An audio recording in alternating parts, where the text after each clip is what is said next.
ಶ್ರೀ ಗುರು ಬಸವಲಿಂಗಾಯ ನಮಃ. ಸರ್ವರಿಗೂ ಶರಣು ಶರಣಾರ್ಥಿ. ಹೋದ ವಾರ ಬೆಂಗಳೂರು ಬಸವ ಸಮಿತಿಯ ಆನ್ಲೈನ್ ಅರಿವಿನ ಮನೆ ಕಾರ್ಯಕ್ರಮದಲ್ಲಿ ನಮ್ಮ ಬಸವ ತತ್ವದ ನಿಜ ಆಚರಣೆಗಳ ಒಂದು ಧಾರಾವಾಹಿ ಸ್ವರೂಪದ ಕಾರ್ಯಕ್ರಮವನ್ನು ರೂಪಿಸಬೇಕೆಂಬ ಆಸೆಯಿಂದ ಮೊದಲನೇದಾಗಿ ವಚನಗಳಲ್ಲಿ ಅಥವಾ ಬಸವಾದಿ ಶರಣರ ತತ್ವಗಳಲ್ಲಿ ದೇವರು ಅದರ ಅರ್ಥ ಏನು ಅನ್ನೋದನ್ನು ಪೂಜ್ಯರಿಗೆ ನಾನು ಚರ್ಚೆ ಮಾಡಿ ಮಾತಾಡಿದ್ದೆ. ಅದನ್ನು ಗುರುಗಳು ಸಾಕಷ್ಟು ಆಳವಾಗಿ ಅದರ ಬಗ್ಗೆ ಚರ್ಚೆ ಮಾಡಿ ಸಾಕಷ್ಟು ನಮಗೆ ಪ್ರತಿಕ್ರಿಯೆಗಳು ಬಂದಿವೆ.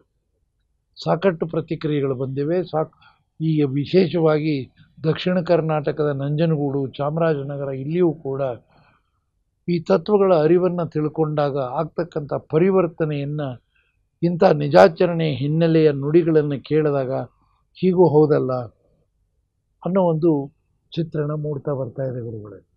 ಹೀಗಾಗಿ ಇದೇನು ನಾವೊಂದು ಶೀರ್ಷಿಕೆ ಅಡಿಯಲ್ಲಿ ನಿಜಾಚರಣೆ, ಬಸವ ತತ್ವಗಳ ನಿಜಾಚರಣೆ ಅನ್ನೋದರ ಹಿನ್ನೆಲೆಯಲ್ಲಿ ನಾವು ಏನು ರೂಪಿಸ್ತಾ ಹೋಗ್ತೇವೆ, ಅದಕ್ಕೆ ತಕ್ಕಂಗೆ ನಮ್ಮ ಬಸವ ಸಮಿತಿಯ ಬಸವ ಪಥದಲ್ಲೂ ಅದಕ್ಕೆ ಪೂರಕವಾದ ಲೇಖನಗಳನ್ನು ವಿಶೇಷ ವಿದ್ವಾಂಸರಿಂದ ಬರೆಸಿ ನಾವು ಪ್ರಕಟಣೆಗೊಳಿಸ್ತಾ ಇದ್ದೇವೆ.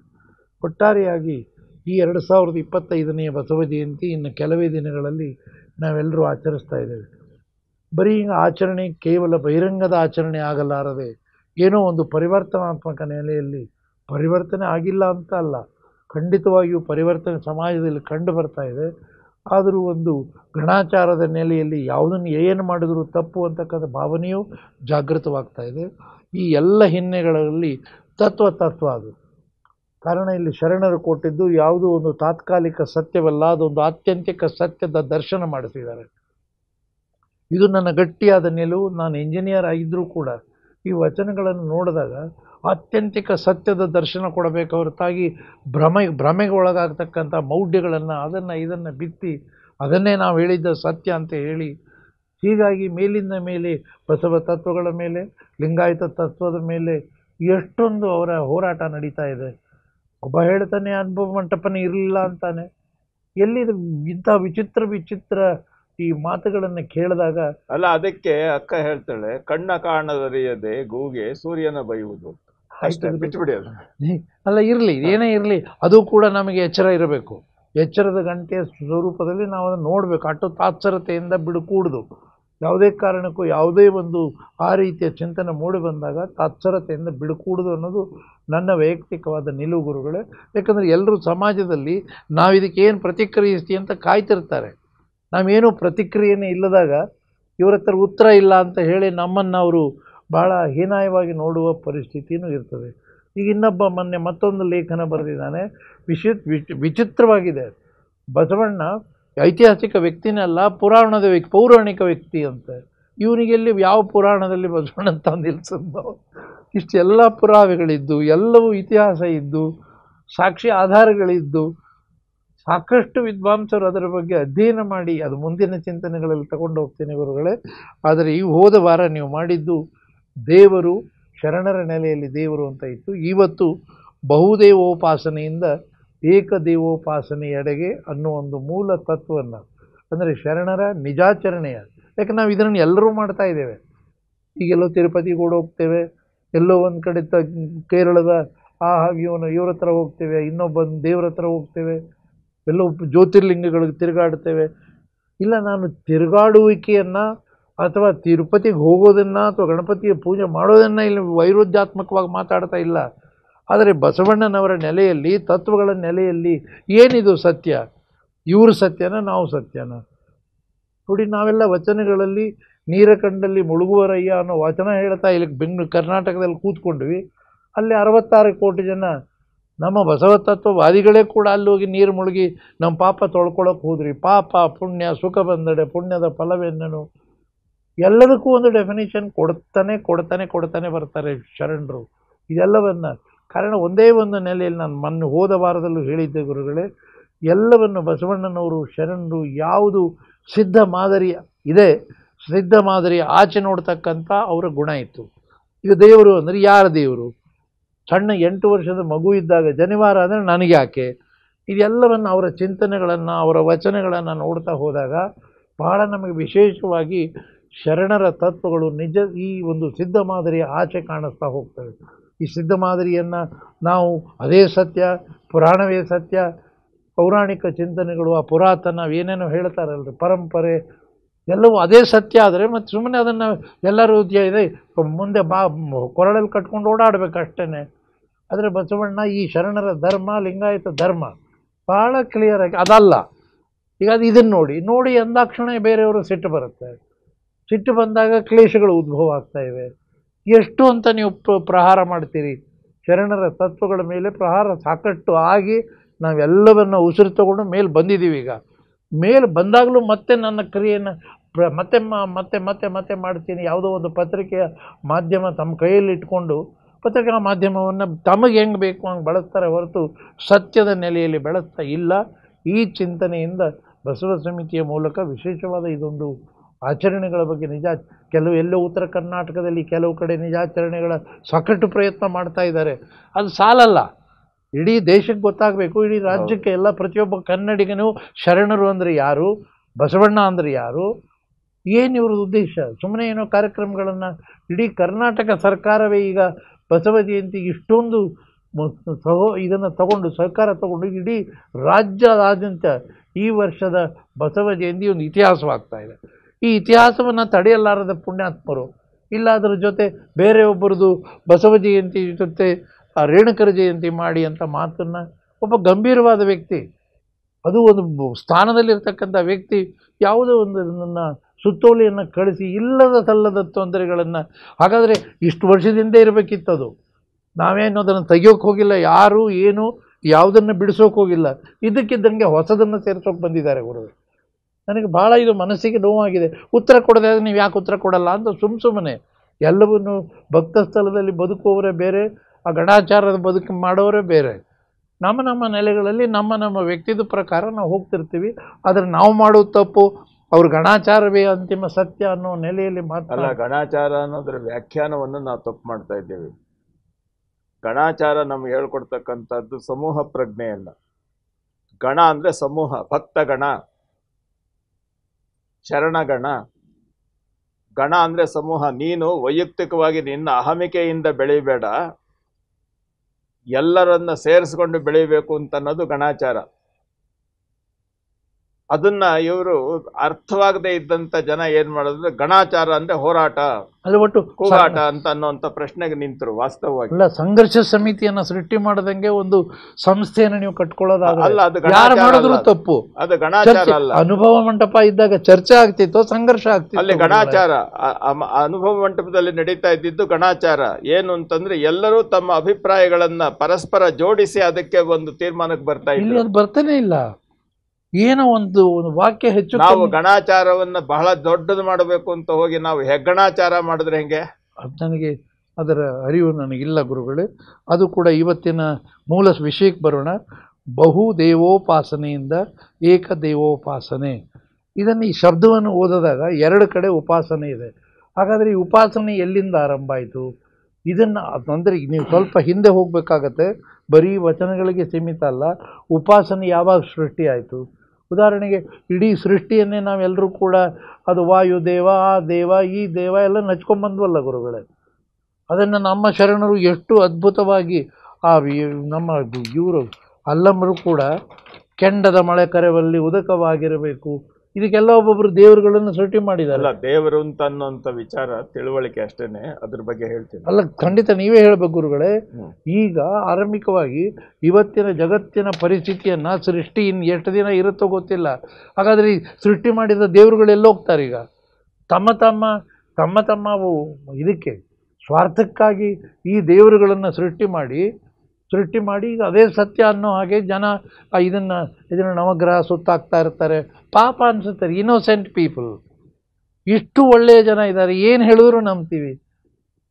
ಇದನ್ನೆಲ್ಲ ಕೂಡ ನೀವು ಚರ್ಚೆ ಮಾಡಿ ಇವತ್ತಿನ ದಿನ ವಿಶೇಷವಾಗಿ ಬಹುದೇವೋಪಾಸನೆಯಿಂದ ಏಕದೇವೋಪಾಸನೆ ಕಡೆಗೆ ಅನ್ನುವ ಈ ತತ್ವ, ಬಸವ ತತ್ವದ ನಿಜಾಚರಣೆಯಲ್ಲಿ ಯಾಕೆ ಬೇಕು, ಅನಿವಾರ್ಯತೆ ಏನಿದೆ, ಇದನ್ನು ತಿಳ್ಕೊಂಡು ಮುಂದಿನ ದಿನಗಳಲ್ಲಿ ಬಸವ ತತ್ವವನ್ನು ಹೇಗೆ ಇನ್ನಟ್ಟು ನಾವು, ಯಾಕಂದರೆ ಇಲ್ಲಿ ಕಾಲಿಗೆ ಕಟ್ಟಿದ ಗುಂಡು ಈ ರೀತಿ ಹಿಡ್ಕೊಂಡಿದ್ದಾರೆ ನಮ್ಮನ್ನು ಇವರೆಲ್ಲ ಸೇರಿ.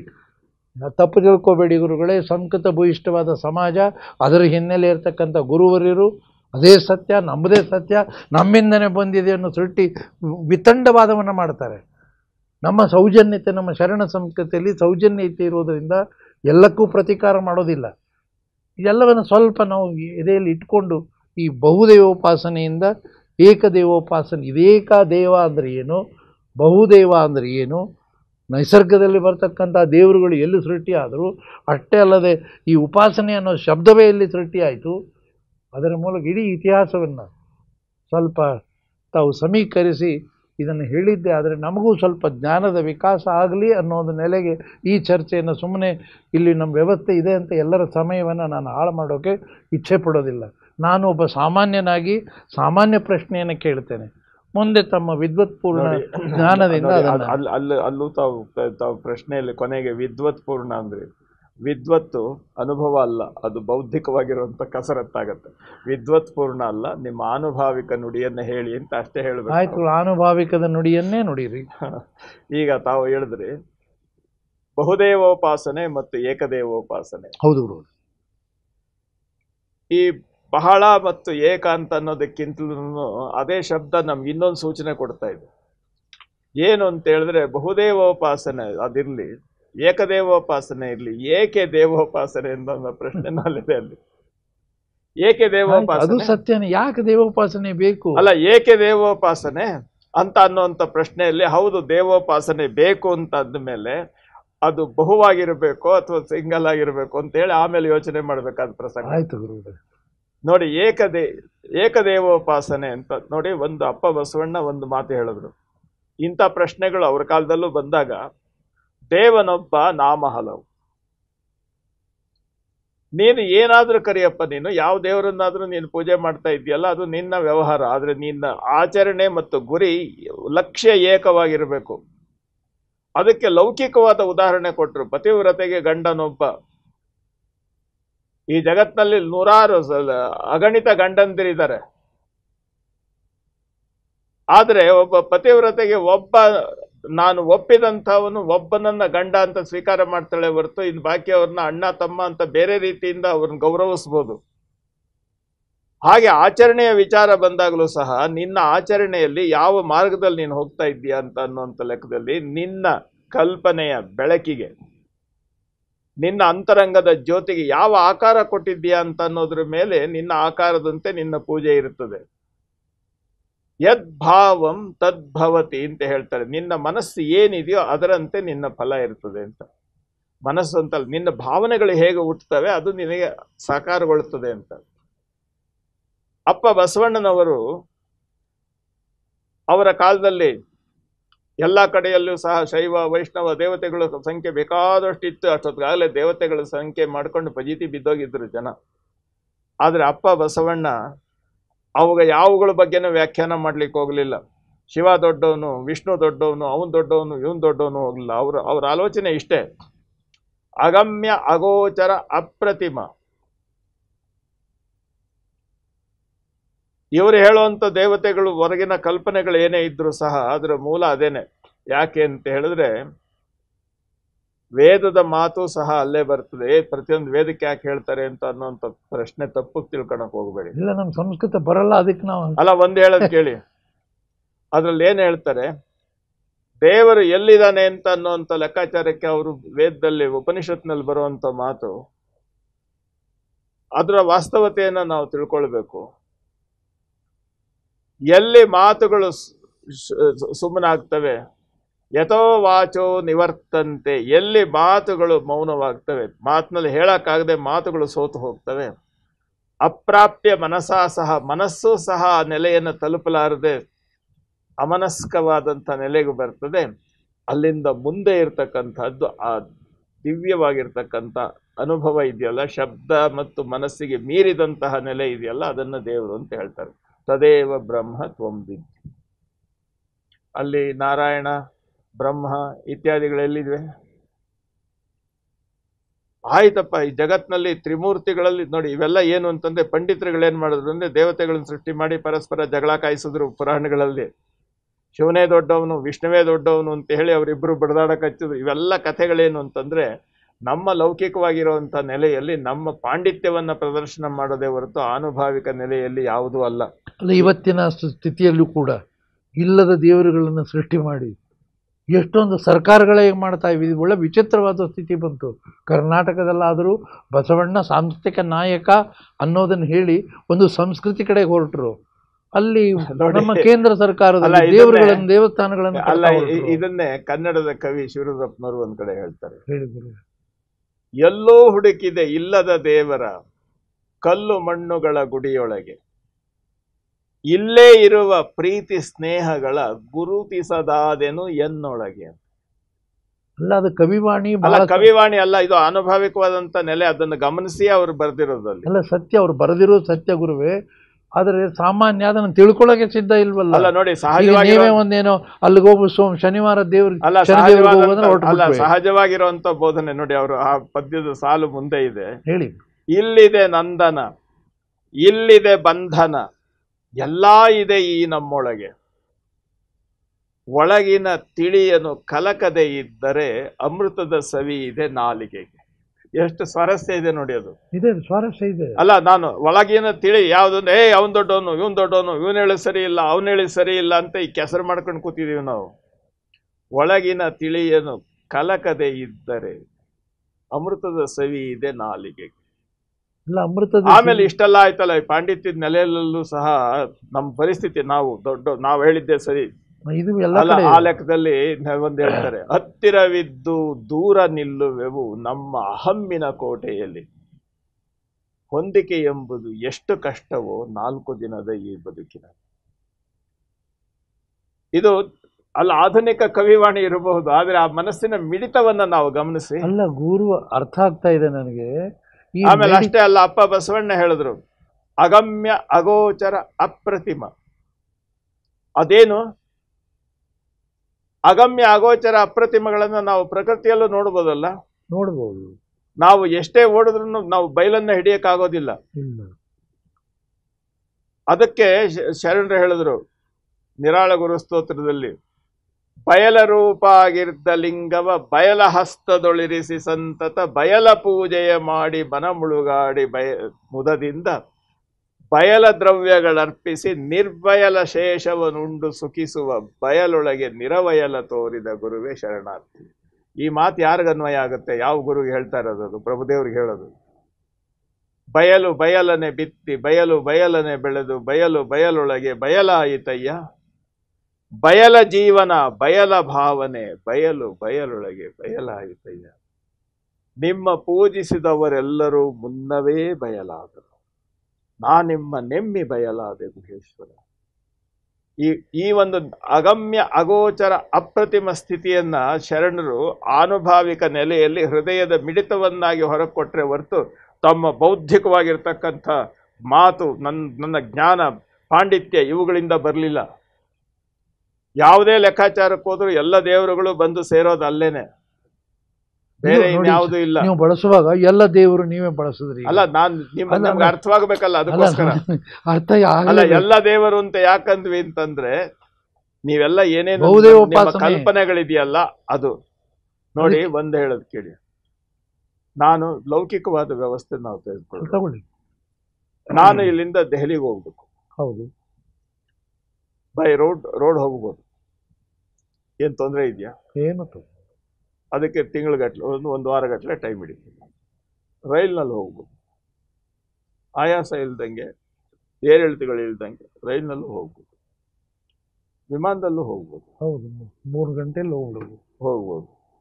ನಾನು ದೆಹಲಿಗೆ ಹೋಗ್ಬೇಕು ಅಂತ ಹೇಳಿ ನಾನು ನೇರವಾಗಿ ಕನ್ಯಾಕುಮಾರಿಗೆ ಹೋಗಿ ಕನ್ಯಾಕುಮಾರಿಯಿಂದ ಹಿಂದೂ ಮಹಾಸಾಗರದಲ್ಲಿ ಹಡಗತ್ತಿ ನಾನು ಪೆಸಿಫಿಕ್ ಸಾಗರ ದಾಟಿ ಆ ಕಡೆಯಿಂದ ಬಂದು ಅಲ್ಲಿ ಯುರೋಪ್ಗೆ ಬಂದು ಆ ನೆಲೆಗೆ ಬಂದು ದೆಹಲಿಗೆ ದೂರ ಅಲ್ಲಿಂದ ನಡ್ಕೊಂಡು ನಾನು ಅಲ್ಲಿಂದ ಹಿಮಾಲಯ ಹತ್ತಿ ಇಳಿದು ತಿರ್ಗಾ ಅಲ್ಲಿಂದನೂ ನಾನು ದೆಹಲಿಗೆ ಬರ್ಬೋದು. ಜೀವನನೇ ಮುಗಿದೋಗುತ್ತೆ. ಈ ವಾಸ್ತವ ಪ್ರಜ್ಞೆಯನ್ನ ನಾವು ಇಟ್ಕೊಂಡು ಹೋಗಬೇಕಾಗಿರುವಂಥದ್ದು ಒಂದೊಂದು ಮಾರ್ಗ. ಈ ಮಾರ್ಗದ ನೆಲೆ ಇದೆಯಲ್ಲ, ಈ ಮಾರ್ಗದ ನೆಲೆಯಲ್ಲಿ ನೀನು ಒಟ್ಟು ಆಯ್ತಪ್ಪ, ನೀನು ಹೇಗಾದ್ರೂ ಮಾಡು. ನೀನ್ ಇಷ್ಟೆಲ್ಲ ನಾನು ಹೇಳಿದ್ನಲ್ಲ, ಪೆಸಿಫಿಕ್ ಸಾಗರ, ಪ್ರಪಂಚ ಸುತ್ತು, ಅದು ನೀನು ಮಾಡು. ಆದ್ರೆ ಕೊನೆಗೆ ಗುರಿ ತಲುಪ್ತೀಯ. ಆದ್ರೆ ನಾನು ಹೇಳ್ತೀನಿ, ನಾನು ಹಡಗ್ನಲ್ಲಿ ಹೋಗಬೇಕು, ಇಲ್ಲ ಆಕಾಶದಲ್ಲೂ ಹೋಗಬೇಕು, ನಾನು ಇಲ್ಲೂ ಹೋಗಬೇಕು ಅಂತ ಹೇಳಿ ನೀನು ಅಲ್ಲಿ ಇಲ್ಲಿ ಸುತ್ತಾಡ್ತಾ ಇದ್ರೆ ಗುರಿ ತಲುಪೋದಲ್ಲಿ. ಬಹುದೇವೋಪಾಸನೆ ಅಂದ್ರೆ ಆಯ್ತಪ್ಪ, ನನಗೆ ಇದ್ದಕ್ಕಿದ್ದಾಗೆ ಇವತ್ತು ಈ ದೇವರು, ನಾಳೆ ಬೆಳಿಗ್ಗೆ ಇನ್ನೊಂದು ದೇವರು, ದೇವರೆಲ್ಲ ಒಂದೇ ಸುತ್ತಾ ಇದ್ರೆ, ಅದನ್ನ ಸ್ವಚ್ಛವಾಗಿ ಅದನ್ನ ಸುತ್ತಾ ಇದ್ರೆ ಏನಾಗುತ್ತೆ? ದೇವ್ರ ಹೆಸರು ಹೇಳೋದಿರ್ಲಿ, ಎಲ್ಲ ದೇವರುಗಳೇ ಅಂತ ಇಟ್ಟು ಎಲ್ಲಾ ದೇವರು ಒಂದೇ ಆದ್ರೆ ಮತ್ತೆ ಕರೆಕ್ಟ್ ಅಲ್ಲ. ಆದ್ರೆ ನೀನ್ ಎಲ್ಲವನ್ನೂ ಹಿಡ್ಕೊಂಡು ಹೋದ್ರೆ ನೀನ್ ಗುರಿ ತಲುಪದೆ ಯಾವಾಗ? ನೀನು ಗುರಿನೇ ತಲುಪಲ್ಲ ನೀನು. ಇದು ನೀವು ವಚನಗಳಲ್ಲಿ ಹೇಳ್ತೀರಿ, ಕವಿವಾಣಿಯಲ್ಲಿ ಹೇಳಿದ್ರಿ, ಆದ್ರೆ ಸಾಮಾನ್ಯನಿಗೆ ಅರಿವೇ ಮೂಡ್ತಾ ಇಲ್ವಲ್ಲ. ಅರಿವು ಮೂಡಬೇಕಾದ್ರೆ ಹೇಳೋದಿಷ್ಟೇ, ನೀನ್ ಏನಾದ್ರೂ ಮಾಡು, ಆದ್ರೆ ಮಾಡುವಂತ ಕೆಲಸದಲ್ಲಿ ಏಕಾಗ್ರತೆ ಇರಬೇಕು. ಅದನ್ನೇ ಅಪ್ಪ ಬಸವಣ್ಣ ಹೇಳಿದ್ದು. ಆಯ್ತು, ಎಲ್ಲ ನೀವು ಸರಳವಾಗಿ ಹೇಳಿದ್ರಿ ಗುರುವೇ. ಅಲ್ಲ, ಬಸವಣ್ಣ ಲಿಂಗ ಕೊಟ್ಟ, ನಾವು ಲಿಂಗ ಪೂಜೆ ಮಾಡಿದ್ವಿ, ಲಿಂಗ ಧಾರಣೆ ಮಾಡ್ಕೊಂಡ್ವಿ, ಬಾಕಿ ಇದೆಲ್ಲ ಸರಿ ಇಲ್ಲ ಅಂತ ನೀನ್ ಟೀಕೆ ಮಾಡ್ಬೇಕಾದ್ದೇನಿಲ್ಲ. ಏನಿಲ್ವಲ್ಲ, ನೀನ್ ಏನ್ ಇಟ್ಕೊಂಡಿದ್ಯಾ ಅದು ನಿನ್ನ ದಾರಿ, ನೀನು ಹೋಗು. ನೀನ್ ಹಡಗನಲ್ಲಿ ನೀನ್ ವಿಮಾನದಲ್ಲಿ ಹೋಗ್ತಾ ಇದ್ಯಾ, ಹೌದು, ಅವನು ನಡ್ಕೊಂಡು ಹೋಗ್ತಾ ಇದ್ದಾನೆ, ಅದು ಅವನನೇ ಬರ. ಆದ್ರೆ ಅವನಿಗೂ ಹೇಳಬೇಕು, ನಿನ್ನ ಪ್ರಯಾಣ ಸುಖಕರವಾಗಿರ್ಲಿ ಅಂತ ಹೇಳ್ಬೇಕು ಅಷ್ಟೇ ಹೊರತು ಅದನ್ನ ವಿರೋಧಿಸಿ ಏನ್ ಪ್ರಯೋಜನ? ಅಲ್ಲ, ಅದು ಸತ್ಯ ಗುರುವೇ. ಆದ್ರೆ ಈ ಉಪಾಸನೆ ಅನ್ನೋ ಒಂದು ಸೃಷ್ಟಿ ಎಲ್ಲ ಆಯ್ತು ನೋಡಿ. ಆಮೇಲೆ ಒಂದ್ ಹೇಳ್ತೀನಿ, ಇದು ಏಕದೇವೋಪಾಸನೆ ಆಯ್ತು. ಉಪಾಸನೆ ಅಂದ್ರೆ ಏನು? ನಾವು ಅದನ್ನು ಅನುಸರಿಸುವಂತ ಮಾರ್ಗ. ಈಗ ನಾವು ದೇವಸ್ಥಾನದಲ್ಲಿ ಹೋಗಿ ಬೆಳಗಿನ ಸಾಯಂಕಾಲದವರೆಗೂ 3 ಹೊತ್ತು ಪೂಜೆ ಮಾಡಿ, ಅಲ್ಲಿ ಅಭಿಷೇಕ ಮಾಡಿ, ಅಲ್ಲಿ ವ್ಯವಸ್ಥೆ ಮಾಡಿ, ಬ್ರಹ್ಮೋತ್ಸವ, ಬೇಕಾದಷ್ಟು ಉತ್ಸವಗಳು, ವಿಶೇಷೋತ್ಸವಗಳು, ಅದು ಇದು ಮಾಡಿಕೊಂಡು ಸಮಯ ಕಳೆಯುವಂಥದ್ದು ಒಂದು ಮಾರ್ಗ ಆಯ್ತು. ಇಷ್ಟೆಲ್ಲ ಮಾಡಿ ಕೊನೆಗೆ ಎಲ್ಲಿ ತಲುಪ್ದೆ ನೀನು ಅಂತ ಆತ್ಮನಿರೀಕ್ಷೆ ಮಾಡ್ಕೊಳ್ಬೇಕಲ್ಲ. ಆಯ್ತು, ನಾನು ಅವೆಲ್ಲ ಏನು ಬೇಕಾಗಿಲ್ಲ, ಈ ದೇವತೆಗಳೆಲ್ಲ ಏನು ಬೇಕಾಗಿಲ್ಲ, ನಾನು ಇಷ್ಟಲಿಂಗ ಧಾರಣೆ ಮಾಡಿಕೊಂಡು ನಾನು ದಿವಸ 3 ಹೊತ್ತು ಪೂಜೆ ಮಾಡ್ತೇನೆ, ನಾನು ಬೇರೆ ಆಯ್ತು. ಅದನ್ನೇನು ಮಾಡಿದೆ ಮುಂದಕ್ಕೆ? ಉಪಾಸನೆ ಅಂತ ಅನ್ನೋದು ಇದೆಯಲ್ಲ, ಬರೀ ಪೂಜೆ ಮಾಡೋದಲ್ಲ, ಅದರ ಫಲ, ಅದರಿಂದ ಏನು ಪಡೆಯಬೇಕೋ ಅದನ್ನ ನಾನು ಪಡೆದಿದ್ದೇನಾ ಅಂತ ಅನ್ನುವಂಥ ನೆಲೆಯಲ್ಲಿ ಆತ್ಮನಿರೀಕ್ಷಣೆ ಮಾಡ್ಕೊಳ್ಬೇಕು. ನಾನು ಅದನ್ನ ಹೋದ್ಸಾರಿ ಹೇಳಿದೆ, ನಾನು ವಚನದಲ್ಲಿ. ಅಕ್ಕ ಆತ್ಮನಿರೀಕ್ಷಣೆ ಮಾಡ್ಕೊಳ್ಳುವಂತ ವ್ಯವಸ್ಥೆ ಹೇಳಿದ್ಲು. ಎನ್ನಲ್ಲಿ ಏನುಂಟೆಂದು ಎನ್ನ ಕರಸ್ಥಲವ ನಿಂಬುಗೊಂಡೆ ಹೇಳಾ ಚೆನ್ನ ಮಲ್ಲಿಕಾರ್ಜುನ. ಇದು ಉಪಾಸನೆಯ ಮಾರ್ಗ. ನೀನು ಏನು ಮಾಡ್ತಾ ಇದ್ದೀಯಾ ಲೌಕಿಕವಾಗಿ, ಅವನು ಮಾಡ್ತಾನೆ ಇವನು ಮಾಡ್ತಾನೆ ಅಂತ ಮಾಡೋದಲ್ಲ. ಮಾಡಿದ್ದರ ಫಲ ನನ್ನ ಪೂರ್ತಿಯಾಗಿರ್ತಕ್ಕಂಥ ಆ ಲಿಂಗಯ್ಯನಿಗೆ ತಲುಪಿದ್ಯಾ, ಅದರ ಪರಿಣಾಮ ನನಗೆ ಸಿಕ್ಕಿದೆಯಾ? ಈ ಆತ್ಮನಿರೀಕ್ಷಣೆ ಇರಬೇಕು. ಪೂಜೆ ಅಂದ್ರೆ ಆತ್ಮನಿರೀಕ್ಷಣೆ. ನೋಡಿ, ಒಂದು ಹೇಳ್ತೀನಿ, ಬೇರೆ ಎಲ್ಲ ವೈದಿಕ ಪದ್ಧತಿಗಳು ಎಲ್ಲ ಕಡೆನೂ ಅವ್ರೇನು ಮಾಡ್ತಾ ಇದ್ದಾರೆ, ಅವರು ಪೂಜೆ ಮಾಡ್ತಾ ಇದ್ದಾರೆ, ಅವರು ಪೂಜೆ ಮಾಡ್ತಾ ಇದ್ದಾರೆ ಅಂತ ನಾವು ಹೇಳ್ತೀವಿ. ಆದರೆ ನಮ್ಮ ಶರಣರ ಮಾತಿದೆಯಲ್ಲ, ಗುರುಗಳು ಏನು ಮಾಡ್ತಾ ಇದ್ದಾರೆ, ಗುರುಗಳು ಪೂಜೆ ಮಾಡ್ಕೊಳ್ತಾ ಇದ್ದಾರೆ. ಶರಣರು ಏನು ಮಾಡ್ತಾ ಇದ್ದಾರೆ, ಪೂಜೆ ಮಾಡ್ಕೊಳ್ತಾ ಇದ್ದಾರೆ. ಪೂಜೆ ಮಾಡೋದು ಮಾಡಿಕೊಳ್ಳೋದು ವ್ಯತ್ಯಾಸ ಏನು? ಅಲ್ಲ, ಅದರ ಬಗ್ಗೆ ಇನ್ನಷ್ಟು ಸರಳವಾಗಿ ನಾನು ಹೇಳ್ತಾ ಇದ್ದೀನಿ. ಪೂಜೆ ಮಾಡೋದು ಮಾಡಿಕೊಳ್ಳೋದು ವ್ಯತ್ಯಾಸ ಏನು? ಪೂಜೆ ಮಾಡೋದು ಹೊರಗಿಟ್ಟು ಆ ವೈಭವವನ್ನು ಆ ಲೆಕ್ಕದಲ್ಲಿ ಹೋಗುವಂಥದ್ದು ಮಾಡೋದು. ಮಾಡಿಕೊಳ್ಳುವುದು ಅಂದ್ರೆ ಆ ಪೂಜೆಯಿಂದ ನನ್ನ ಅಂತರಂಗವನ್ನು ತಲುಪುವ ಮಾರ್ಗವನ್ನು ಹುಡುಕೋದು. ಇದು ಉಪಾಸನೆ.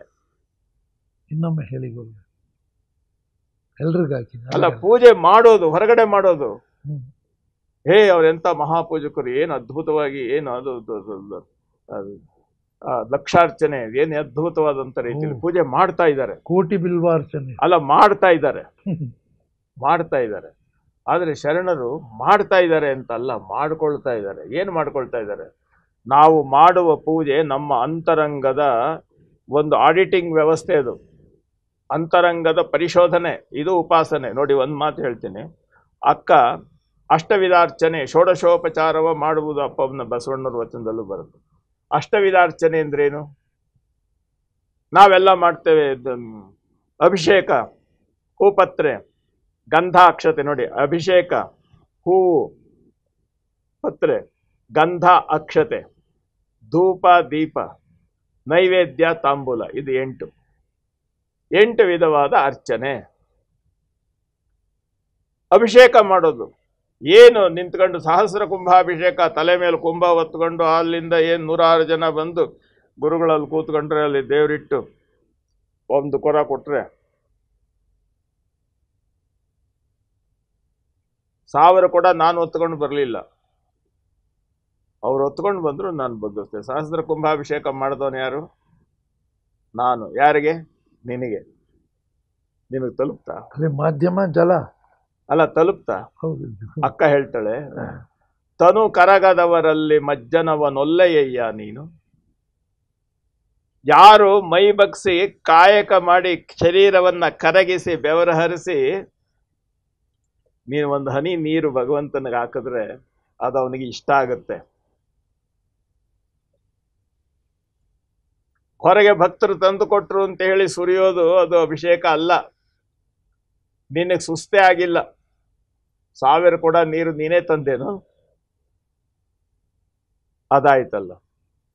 ಹಾಗಾದ್ರೆ ದೇವರಿಗೆ ಅಷ್ಟೋತ್ತರ ಏನು ಕೋಟಿ ಬಿಲ್ವಾರ್ಚನೆ ಬೇಕಾದಷ್ಟು ಮಾಡಿದ್ವಲ್ಲ, 1,00,000 ಪುಷ್ಪಗಳು. ಮನ ಕರಗದವರಲ್ಲಿ ಪುಷ್ಪವನೊಲ್ಲೆಯಯ್ಯ ನೀನು. ಒಂದು ಮಾತು, ನೀನು ಎಷ್ಟೇ ಹೂವಿಡ್ತೀಯ ದೇವರಿಗೆ ಅದು ಇಷ್ಟ ಆಯಿತು ಅನ್ನೋ ಪ್ರಶ್ನೆ ಅಲ್ಲ. ನಿನ್ನ ಮನಸ್ಸು ಇನ್ನೊಬ್ಬರ ನೋವಿಗೆ ಸ್ಪಂದಿಸದೇ ಇದ್ರೆ, ಅವರ ನೋವನ್ನ ನೀನು ತನ್ನ ನೋವು ಅಂತ ಸ್ವೀಕಾರ ಮಾಡದೇ ಇದ್ರೆ, ನೀನು ಎಷ್ಟು ಹೂವಿಟ್ರೂ ಭಗವಂತನಿಗೆ ಇಷ್ಟ ಆಗೋದಿಲ್ಲ. ಅಷ್ಟೇ ಅಲ್ಲ, ತಾಯಿ ಮುಂದೆ ಹೇಳಿದ್ಲ, ಹದುಳಿಗರಲ್ಲದವರಲ್ಲಿ ಗಂಧಾಕ್ಷತೆಯನ್ನೊಲ್ಲೆಯಯ್ಯ ನೀನು. ಹದುಳಿಗರು ಅಂದ್ರೇನು? ಏನು ಬಂದಿರಿ ಹದುಳವಿದ್ದಿರಿ ಎಂದರೆ ನಿಮ್ಮ ಐಸಿರಿ ಆರಿ ಹೋಗುವುದೇ. ಅಪ್ಪ ಬಸವಣ್ಣ ಹೇಳ್ತಾರಲ್ಲ, ಹದುಳ ಅಂತಂದ್ರೆ ಎಲ್ಲರೊಡನೊಂದಾಗಿ ಹಿರಿಯರಲ್ಲಿ ಕಿರಿಯನಾಗಿ, ಕಿರಿಯರಿಗೆ ಮಾರ್ಗದರ್ಶಿಯಾಗಿ, ಎಲ್ಲರಿಗೂ ಬೇಕಾಗಿ ಬದುಕು ಮಾಡೋದಿದೆಯಲ್ಲ, ಇದು ಹದುಳಿಗತನ. ಆ ರೀತಿ ನಿನ್ನ ಬದುಕು ಇಲ್ಲ ಅಂತ ಹೇಳಿದ್ರೆ, ನೀನು ಗಂಧ ಅಕ್ಷತೆ ಇಟ್ಟರೆ ದೇವರದನ್ನು ಇಷ್ಟಪಡೋದಿಲ್ಲ. ಇಲ್ಲಿ ಮತ್ತೆ ಗುರುಗಳು ಒಂದು ನಿಮಿಷ. ಈಗ ದೇವರು ಆಚರಣೆ ಮತ್ತು ಅದನ್ನು ಅಷ್ಟವಿಧಾರ್ಚನೆ ಏನೋ ತಾವು ಹೇಳಿದ್ವಿ. ಎಲ್ಲೋ ಒಂದು ಕಡೆ ದೇಶದಲ್ಲಿ 9 ಧರ್ಮಗಳು ಉಗಮವಾಗಿದೆ. ತಮಗೂ ಸಾಕಷ್ಟು ಅದರ ಬಗ್ಗೆನೂ ಸ್ವಲ್ಪ ವಿವರಣೆ ಕೊಡ್ಬೋದು. ಮೊದಲು 4 ವೈದಿಕ ಧರ್ಮಗಳು, ಮಧ್ಯದಲ್ಲಿ ಒಂದು ಸಾಂಖ್ಯ ದರ್ಶನ. ಎಲ್ಲ ಗುರುಗಳು ಮುಗಿಸ್ಬಿಡ್ತೀನಿ. ನನ್ನ ಮನಸ್ಸಿನಲ್ಲಿ ಎಲ್ಲರ ಪರವಾಗಿ ನಾನು ಕೇಳ್ತಾ ಇರೋದು. ಇನ್ನು ಉಳಿದಿದ್ದು ಬೌದ್ಧ, ಜೈನ, ನಮ್ಮದು ಲಿಂಗಾಯತ ದರ್ಶನ ಮತ್ತು ಸಿಖ್ ದರ್ಶನ, ವೈದಿಕ. ಆ ವೈದಿಕ ದರ್ಶನವನ್ನು ತಂದು ಇದರಲ್ಲಿ ಸೇರಿಸಿ ಇದೇ ಸತ್ಯ ಅಂತ ಹೇಳಿ ನಮಗೆಲ್ಲ ಸಾಮಾನ್ಯರಿಗೆ ಗೊಂದಲವನ್ನು ಉಂಟತಕ್ಕಂಥ ಸ್ಥಿತಿ ಇವತ್ತು ಉಂಟಾಗಿದೆ. ಅದಕ್ಕೆ ಇದು ಗೊಂದಲದಲ್ಲಿದೆ. ಇಲ್ಲ ಒಂದು ಮಾತು ಹೇಳಿ. ಇಲ್ಲ ಇದೇ ಗುರುಗಳೇ, ಬಿಡ್ತಿರೋ ಗೊತ್ತಿಲ್ಲ. ಅಲ್ಲ, ಒಂದು ಹೇಳೋದು ಕೇಳಿ. ಮೊದಲು ನಮ್ಮ ಬಟ್ಲಲ್ಲಿರೋ ಆಹಾರ ನಾವು ತಗೊಳ್ಬೇಕೆ ಹೊರತುನು ಆ ಕಂಪನಿ ಇದು, ಈ ಕಂಪನಿ ಇದು, ಅಮೆಝಾನ್ ಕಂಪನಿದಿದೆ, ಆ ಕಂಪನಿದಿದೆ, ಇನ್ನೊಂದು ಕಂಪನಿದಿದೆ ಅಂತೇಳಿ ಬರೀ ಅದನ್ನ ತೋರಿಸುವಂಥ ವ್ಯವಸ್ಥೆಗಳಿದೆಯಲ್ಲ, ಆ ಲೆಕ್ಕಾಚಾರಗಳು ಬೇಡ ನಮಗೆ. ಅಲ್ಲ ಸರಿ ಗುರುಗಳೇ, ಅದನ್ನು ಸಾಮಾನ್ಯ ಭಕ್ತನಿಗದಿಲ್ಲ ಹೇಳ್ತಾ ಇರೋದು ಗುರುಗಳು. ಅಲ್ಲ, ಒಂದು ಸ್ವಲ್ಪ ನಮಗೆ ಸಾಮಾಜಿಕ ತೊಂದರೆ ಅಲ್ಲ, ನಾವು ಅದನ್ನು ಹೇಳ್ತೀವಿ. ಯಾಕೆ ಹೇಳ್ತೀವಿ ಗೊತ್ತೇನು? ಅದು ಗೊತ್ತಿಲ್ಲ ನನಗೆ. ನಾವು ಯಾಕೆ ಹೇಳ್ತೇವೆ ಅಂತ ಹೇಳಿದ್ರೆ, ಸರಳವಾಗಿ ನಾವು ಹೇಳಕ್ ಶುರು ಮಾಡಿದ್ರೆ ಏನ್ ಗುರುಗಳೇನು ಅಂತ ನಾವು ನಿಮ್ಗೆ ಅರ್ಥವಾಗದಾಗಿ ಹೇಳ್ಬೇಕು. ನಾವು ಶರಣರು ಯಾವುದನ್ನ ತಿಳಿಯಲಾರದಿತ್ತು ಸಂಸ್ಕೃತವನ್ನ ಕಿತ್ತಾಕಿ ಸರಳ ಮಾಡಿಕೊಟ್ರು ಎಲ್ಲರೂ. ಆದ್ರೆ ಅದನ್ನ ಅವರು ಶರಣರಾದ್ರು. ಆದ್ರೆ ಆ ಸರಳವಾಗಿರೋದನ್ನ ಅದನ್ನ ನಿಮ್ಗೆ ಅರ್ಥವಾಗದ ರೀತಿಯಲ್ಲಿ ನಾವು ಹೇಳೋದ್ರಿಂದ ನಾವು ಮಹಾಗುರುಗಳಾದ್ವಿ. ಇಲ್ಲಿ ಗುರು ಬಸವಣ್ಣನ ನೆಲೆಯಲ್ಲಿ ನಾವು ನಮ್ಮ ಜೀವನವನ್ನ ಸಾಗಿಸ್ತಕ್ಕಂತ. ಈಗ ಅಕ್ಕನ ಇದನ್ನ ನಿಮ್ಮನ್ನ ನಂಬಬೇಕು, ಅವ್ರನ್ನ ನಂಬಬೇಕು. ಬೇಡ ನಮ್ಮನ್ನ ನಂಬೇಡಿ. ಅಕ್ಕನ ವಚನ ಪೂರ್ತಿ ಹೇಳ್ತೀನಿ ಕೇಳಿ. ಹೇಳಿ. ಇಷ್ಟಾದ್ಮೇಲೆ ಹದುಳಿಗರ ಆಯ್ತಲ್ಲ, ಭಾವಶುದ್ಧವಿಲ್ಲದವರಲ್ಲಿ ಧೂಪವನೊಲ್ಲೆಯಯ್ಯ ನೀನು. ಭಾವಶುದ್ಧಿ ಅಂದ್ರೇನು? ಒಳಗೆ ಹೊರಗೆ ಸಂಪೂರ್ಣವಾಗಿ ಪಾರದರ್ಶಕವಾಗಿರಬೇಕು ನಿನ್ನ ಭಾವನೆಗಳು. ಯಾರೋ ಬಂದ್ರು, ಯಾಕಪ್ಪ ಬಂದ ಈ ಮನುಷ್ಯ ಅಂತ ಮನಸ್ಸಲ್ಲಿ ಅಂದ್ಕೊಂಡು ಬನ್ನಿ ಬನ್ನಿ ಬನ್ನಿ ಅಂತ ಅಂದ್ಬಿಟ್ಟು ಸ್ವಾಗತ ಮಾಡೋದಿದೆಯಲ್ಲ, ಒಳಗೆ ದುರ್ಭಾವ ಇಟ್ಟುಕೊಂಡು ಹೊರಗಡೆ ತೋರಿಸುವಂತದ್ದಲ್ಲ. ಈಗ ಸಮಾಜದಲ್ಲಿ ಅಂತ ಸ್ಥಿತಿ ಬರ್ತಾ ಇದೆ. ಸ್ವಾಮಿ ಬರ್ತಾರೆ ಇಲ್ಲಿ, ರಾಜಕಾರಣಿಗಳು ಯಾಕಪ್ಪ ನೋಡಿ, ಅದಾಗಬಾರ್ದು. ನೋಡಿ, ಆ ಲೆಕ್ಕದಲ್ಲಿ ಧೂಪ ಹಾಕ್ತೀವಿ, ಧೂಪದ ಸುವಾಸನೆ ಬರ್ತದೆ. ಆದ್ರೆ ಹೊರಗೆ ಧೂಪ, ಒಳಗೆ ಕಲ್ಮಶ ಇಟ್ಕೊಳೋದನ್ನ ದೇವರು ಒಪ್ಪೋದಿಲ್ಲ ಅಂದ್ರು. ಇಷ್ಟೆಲ್ಲ ಹೇಳಿ ಆ ಮುಂದಿನ ಮಾತುಗಳು ಹೇಳಿಬಿಟ್ಟು ಅಕ್ಕ ಏನು ಹೇಳೋದಿಲ್ಲ. ಎನ್ನಲ್ಲಿ ಏನುಂಟೆಂದು ಎನ್ನ ಕರಸ್ಥಲವ ನಿಂಬುಗೊಂಡೆ ಹೇಳ ಚೆನ್ನ ಮಲ್ಲಿಕಾರ್ಜುನ ಅಂದ್ರು. ಎನ್ನಲ್ಲಿ ಏನುಂಟು ಅನ್ನೋದಿದೆಯಲ್ಲ, ನಾನು ಎಲ್ಲ ಕಡೆ ಹೇಳ್ತೀನಿ, ನಿಜವಾದ ಷಡಕ್ಷರ ಮಂತ್ರ ನಮ್ಮ ಬದುಕಿಗೆ ಇದು ಅಕ್ಕನ ಷಡಕ್ಷರಿ ಅಂತಾನೆ ಹೇಳ್ತೀನಿ ನಾನು. ಎನ್ನಲ್ಲಿ ಏನುಂಟು, ಈ 6 ಅಕ್ಷರಗಳೇ ಷಡಕ್ಷರ ಮಂತ್ರ. ಸತ್ಯಗುರುಗಳೇ 6 ಅಕ್ಷರಗಳನ್ನು ಇಟ್ಕೊಂಡು ತನ್ನ ತಾನರಿತು ತಾನಾರೆಂದು ತಿಳಿದಡೆ ತಾ ದೇವರ ಅನ್ನೋ ಮಾತಿದೆ. ಹೌದು, ಬಹಳ ಕ್ಲಿಯರ್ ಆಗಿದೆ ಅದರಲ್ಲಿ. ಕರೆಕ್ಟ್, ಅದು ಕನ್ಫ್ಯೂಸ್ ಮಾಡೋದೇ ಬೇಡ, ಬೇಕಾಗಿಲ್ಲ. ಆದ್ರೆ ನಮ್ಗೆ ಅದು ಎನ್ನಲ್ಲಿ ಏನುಂಟು ಸತ್ಯ, ತನ್ನ ತಾನರಿದು ಅನ್ನೋ ಅದೇ ಅರ್ಥ ಅಲ್ಲ. ಎನ್ನಲ್ಲಿ ಏನುಂಟು ಅಂತ ನೀನು ಯಾವಾಗ ಇಂಟರ್ನಲ್ ಆಡಿಟಿಂಗ್ ಮಾಡ್ಕೊಂಡೆ ಆವಾಗ ತನ್ನನ್ನ ತಾನು ಅರಿಯುವಂತಹ ನೆಲೆ ಬರ್ತದೆ, ಆವಾಗ ನೀನೇ ದೇವನಾಗ್ತೀಯ. ಅದಕ್ಕೆ 850 ವರ್ಷ ಆದರೂ ತನ್ನನ್ನು ತಾನು ಅರಿಯೋ ಪಥವನ್ನ ನಾವೆಲ್ಲರೂ ಗಟ್ಟಿಯಾಗಿ ತೋರ್ಸೋಕೆ ಆಗ್ತಾ ಇಲ್ವಾ? ಹೌದು, ನಾವು ಫೇಲ್ ಆಗಿದೀವ. ಆಗತ್ತೆ, ಫೇಲ್ ಆಗಿಲ್ಲ, ಇದು ವಾಸ್ತವದ ಸತ್ಯ. ನೋಡಿ, ಈ ಒಮ್ಮೊಮ್ಮೆ ನಾವು ಯಾವಾಗ್ಲೂ ಬಿತ್ತಿದ್ದ ಬೀಜ ಹಾಗಾದ್ರೆ ಕಾಯ್ತಾ ಕೂತ್ಕೊಳ್ಳೋಕಾಗಲ್ಲ, ಜೀವನದಲ್ಲಿ ಮುಗಿದೋಯ್ತು ಜೀವನ. ಈ ಪ್ರಶ್ನೆಗೆ ನಾನು ಉತ್ತರ ಕೊಡಕ್ಕಾಗಲ್ಲ, ಚನ್ನಬಸವಣ್ಣ ಕೊಡ್ತಾರೆ. ಚನ್ನಬಸವಣ್ಣ ಉತ್ತರ ಕೊಡ್ತಾರೆ. 800 ವರ್ಷ ಇದು ನೋಡಿ, ಚನ್ನಬಸವಣ್ಣ ಉತ್ತರ ಕೊಡ್ತಾರೆ. ಬಟ್ಟ ಬಯಲೆಲ್ಲ ಗಟ್ಟಿಗೊಂಡರೆ ಸ್ವರ್ಗ ಮರ್ತ್ಯ ಪಾತಾಳಕ್ಕೆ ಜಾಗ ಎಲ್ಲಿ ಇದು? ಮೇಘದ ಜಲವೆಲ್ಲ ಮುತ್ತಾದರೆ ಸಪ್ತಸಾಗರಗಳಿಗೆ ಉದಕವಿನ್ನೆಲ್ಲಿ ಅದು? ಕಷ್ಟಜೀವಿ ಮನುಜರೆಲ್ಲ ನೆಟ್ಟಗೆ ಶರಣರಾದರೆ ಜ್ಞಾನಿಗಳಾದರೆ ಭವದ ಬಳ್ಳಿಗೆ ಬೀಜವಿನ್ನೆಲ್ಲಿ ಅದು? ಇದು ಕಾರಣ ಕೂಡಲ ಚನ್ನ ಸಂಗಮ ದೇವನಲ್ಲಿ 1000ಕ್ಕೆ ಒಬ್ಬ ಸತ್ಯವಂತ, 1,00,000ಕ್ಕೆ ಒಬ್ಬ ಭಕ್ತ, ಕೋಟಿಗೊಬ್ಬ ಶರಣ. ನಾವು ಈ ವಚನದಲ್ಲಿ ಏನ್ ಮಾಡ್ತೀವಿ? 1000, 1,00,000, ಕೋಟಿ ಸಂಖ್ಯೆ ಇಡ್ಕೊಂತೀವಿ. ಅಲ್ಲ, 1000ಕ್ಕೆ ಒಬ್ಬ ಸತ್ಯವಂತ ಅಂತ ಹೇಳಿದ್ರೆ 1000 ಅಂತ ನೀವು ಬರೆದ್ರೆ 1 ಮುಂದೆ 3 0 ಹಾಕ್ತೀರಿ. ಹೌದು, ಅದು 1000 ಅನ್ನಿಸ್ಕೊಳ್ಳುತ್ತೆ. ಅದು 1000ದ ಸತ್ಯ. ಅದು ಭಗವಂತ ಒಬ್ಬನೇ. ನಾನು ನನ್ನದು ಅಂದ್ರೆ ಭೂತ ಭವಿಷ್ಯತ್ ವರ್ತಮಾನ ಈ ಇದೆಯಲ್ಲ, ಅದೆಲ್ಲವೂ ಇಲ್ಲ.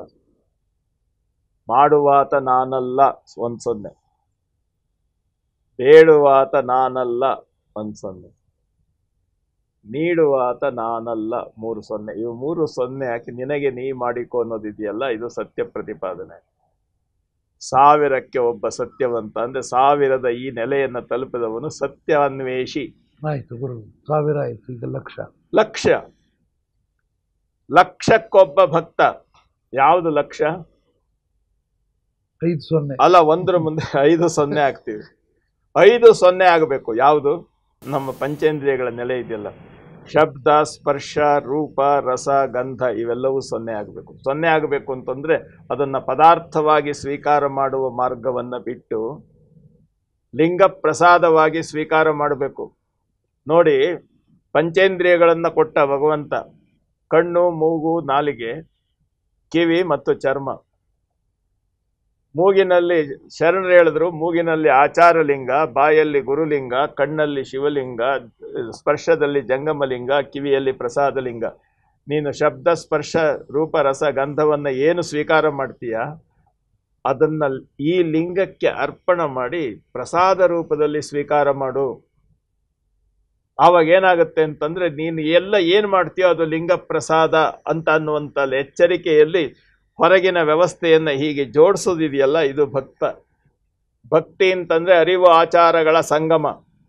ದೇವಸ್ಥಾನಕ್ಕೆ ಹೋಗಿ ಅಲ್ಲಿ ಇಲ್ಲಿ ಪಲ್ಟಿ ಹೊಡೆದು ನಮ್ಮ ವಚನಗಳೇ ಅರಿವಾಗಿ ಉಳಿದೋಗಿದೆ. ಅಲ್ಲ, ಆಚರಣೆಗೆ ಬರಬೇಕಲ್ಲ, ಅದೇನಾದ್ರೂ ಇರ್ಲಿ, ನಾನು ಹೇಳೋದು ಹೇಳಿ, ಅದೇ ಕಾರಣ ದೇವಸ್ಥಾನಕ್ಕೆ ಹೋಗಿ ಪಲ್ಟಿ ಹಾಕೋದು, ಅಲ್ಲಿ ಮಾಡೋದು, ಇಲ್ಲಿ ಮಾಡೋದು, ಪಾದಯಾತ್ರೆ ಮಾಡೋದು, ಉರುಳು ಸೇವೆ ಮಾಡೋದು, ತೋರಿಸ್ಕೊಳ್ಳೋದು, ಇದು ಭಕ್ತಿ ಅಲ್ಲ.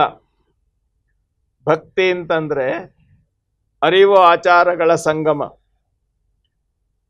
ನಾನು ಏನು ಶಬ್ದ, ಸ್ಪರ್ಶ, ರೂಪ, ರಸ, ಗಂಧಗಳಿದೆಯಲ್ಲ, ಇವುಗಳನ್ನ ಅರಿತು ಲಿಂಗ ಪ್ರಜ್ಞೆಯಿಂದ ಸ್ವೀಕಾರ ಮಾಡಿದಾಗ ಲಿಂಗ ಪ್ರಸಾದವಾಗಿ ಸ್ವೀಕಾರ ಮಾಡ್ತದಲ್ಲ, ಇವೆರಡನ್ನ ಜೋಡಿಸೋದು, ಅರಿವು ಆಚಾರಗಳನ್ನು ಜೋಡಿಸಿ ಬದುಕುವವನು ಭಕ್ತ.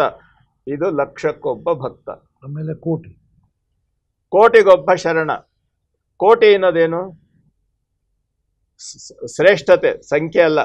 ಆದ್ರೂ ನಾವು ಸಂಖ್ಯೆಯಲ್ಲಿ 1ರ ಮುಂದೆ 7 0 ಹಾಕ್ತೀವಿ. 7 0 ಯಾವುದು?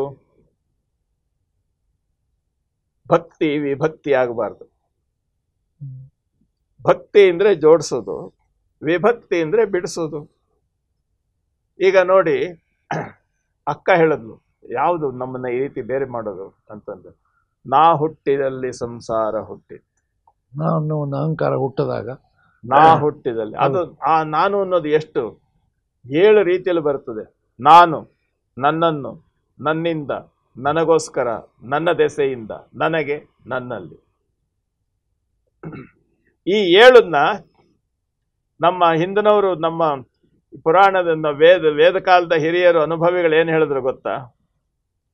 ಮೇಲೆ 7 ಲೋಕ, ಕೆಳಗೆ 7 ಲೋಕ ಅಂದ್ರು. ಅವರು ಹೇಳ್ತಾ ಬಂದಿದ್ದಾರೆ, ನಾವು ನಂಬ್ಕೊಂಡು ಹೊಟ್ಟಿದೀವಿ. ಅಲ್ಲ, ಹೇಳ್ತೀನಿ, ಮೇಲೆ 7 ಲೋಕ, ಕೆಳಗೆ 7 ಲೋಕ, 14 ಲೋಕಗಳು ಅಂತ.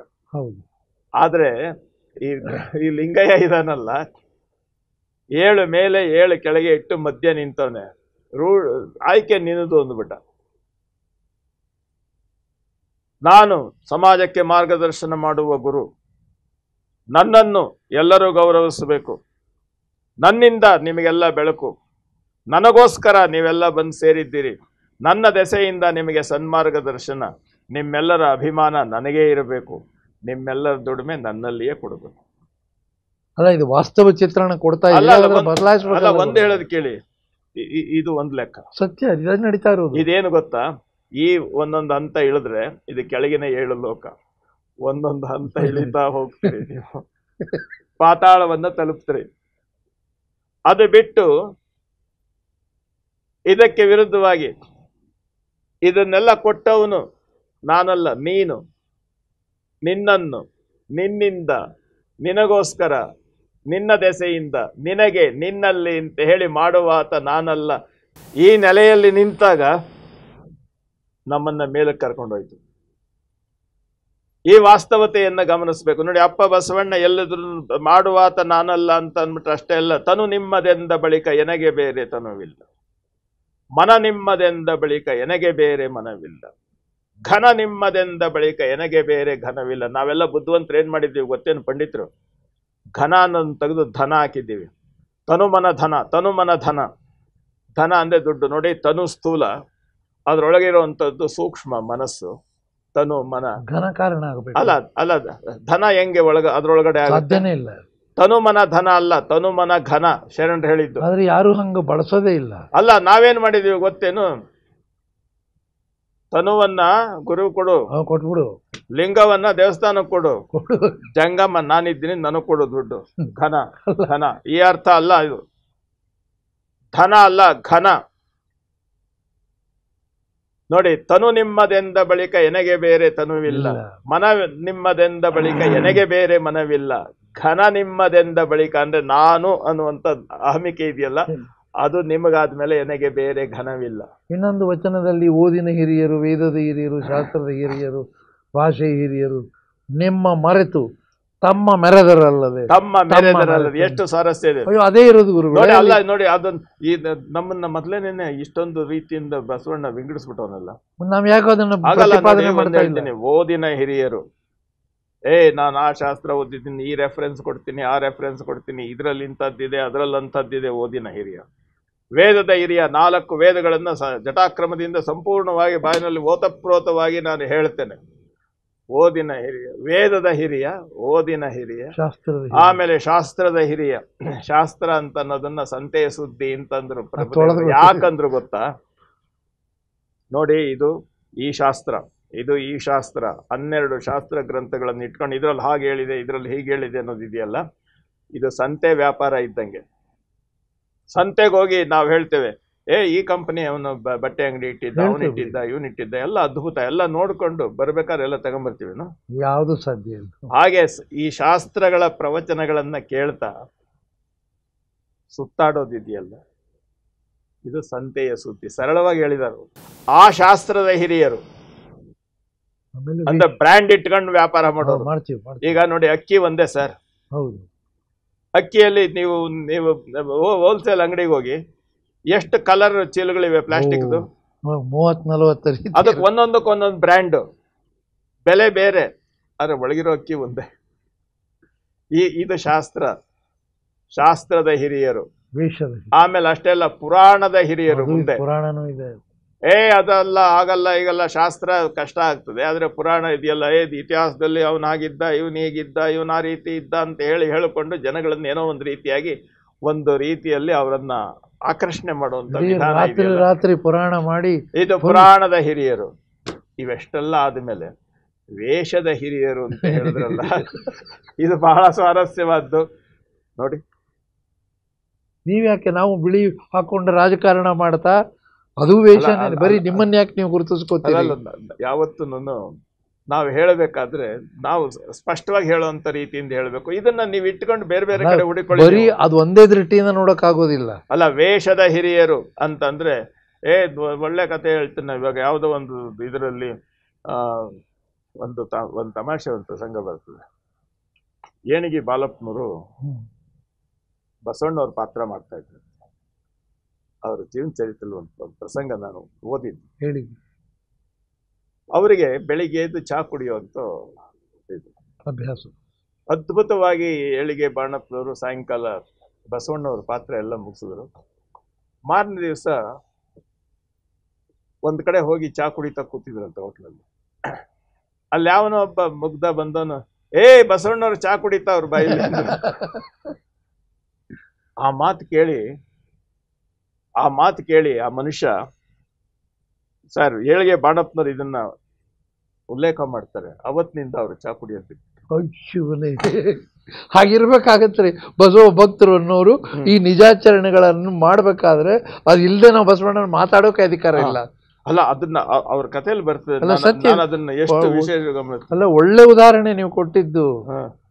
ಬಸವಣ್ಣ ಟೀ ಕುಡಿತಾರೆ ಅಂತ ಅಂದ ತಕ್ಷಣ ಅಪ್ಪ ಬಸವಣ್ಣನ ಪಾತ್ರ ಮಾಡಿ ನಾನು ಬಸವಣ್ಣನ ದ್ರೋಹ ಮಾಡ್ದಂಗೆ ಬೇಡ ಅಂತೇಳಿ ಅವತ್ತಿನಿಂದ ಚಹಾ ಕುಡಿಯೋದು ಬಿಟ್ಟು.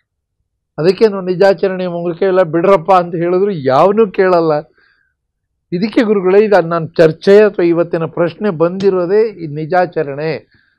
ಆಚರಣೆಯಲ್ಲಿ ಯಾಕೆ ತಪ್ತಾ ಇದೀವಿ ಗುರುಗಳೇ? ನೋಡಿ, ಆಚರಣೆ ಅನ್ನೋದಿದೆಯಲ್ಲ, ಇದು ಜನರಲ್.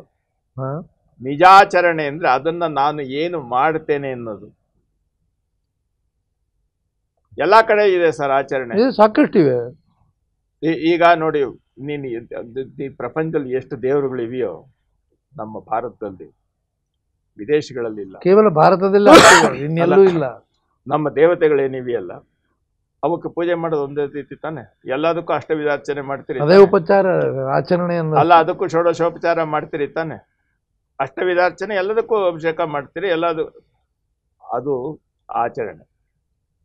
ಆದ್ರೆ ನಿಜಾಚರಣೆ ಅಂತ ಅನ್ನೋದು ಇದೆಯಲ್ಲ, ಇಂಟರ್ನಲ್ ಆಡಿಟಿಂಗ್ ಮಾಡ್ಕೊಳ್ಳುವಂತ ಆತ್ಮಸಾಕ್ಷಿಯ ಸೂತ್ರ ಹೇಳಲ್ಲ, ಎನ್ನಲ್ಲಿ ಏನುಂಟು, ಇದು ನಿಜಾಚರಣೆ. ನಿಜಾಚರಣೆಯನ್ನ ನಾವು ಸರಿಯಾದ ರೀತಿಯಿಂದ ಮಾಡಬೇಕು ಅಂದ್ರೆ ನಾವು ಏನು ಮಾಡ್ತೇವೆ ಅದು ನನ್ನ ಅಂತರಂಗ. ಇದು ಉಪಾಸನೆ. ಉಪಾಸನೆ ಅಂತ ಹೇಳಿದ್ರಲ್ಲ, ಉಪಾಸನೆ ಅಲ್ಲ, ಉಪಾಸನೆ ನೋಡಿ, ಅರ್ಚನೆ ಹೊರಗೆ ಮಾಡೋದು.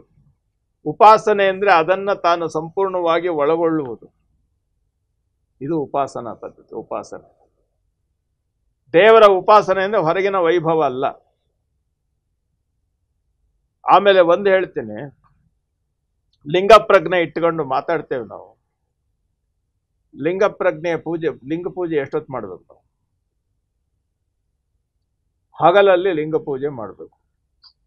ಹೌದು, ಯಾಕೆ ಅಂತಂದ್ರೆ ನಮಗೆ ಉದಯವಾದಾಗ ಬೆಳಕಿನಲ್ಲಿ, ಯಾಕೆಂದ್ರೆ ಗಾಂಧಾರಿ ಮಾಂಧಾರಿ ಎಂಬ ಅಹೋರಾತ್ರಿಯಲ್ಲಿ ಆ ಲೆಕ್ಕಾಚಾರ ಮಾಡ್ಕೊಂಡು ಸುಪ್ರಭಾತ ನೋಡಿ, ಅದಿರ್ಲಿ, ಗಾಂಧಾರಿ ಮಾಂಧಾರಿ ಬೇಡ, ಸುಪ್ರಭಾತ ಸಮಯದಲ್ಲಿ ಅರ್ತಿಯಲ್ಲಿ ಲಿಂಗವ ನೆನೆದರೆ ತಪ್ಪುವವು.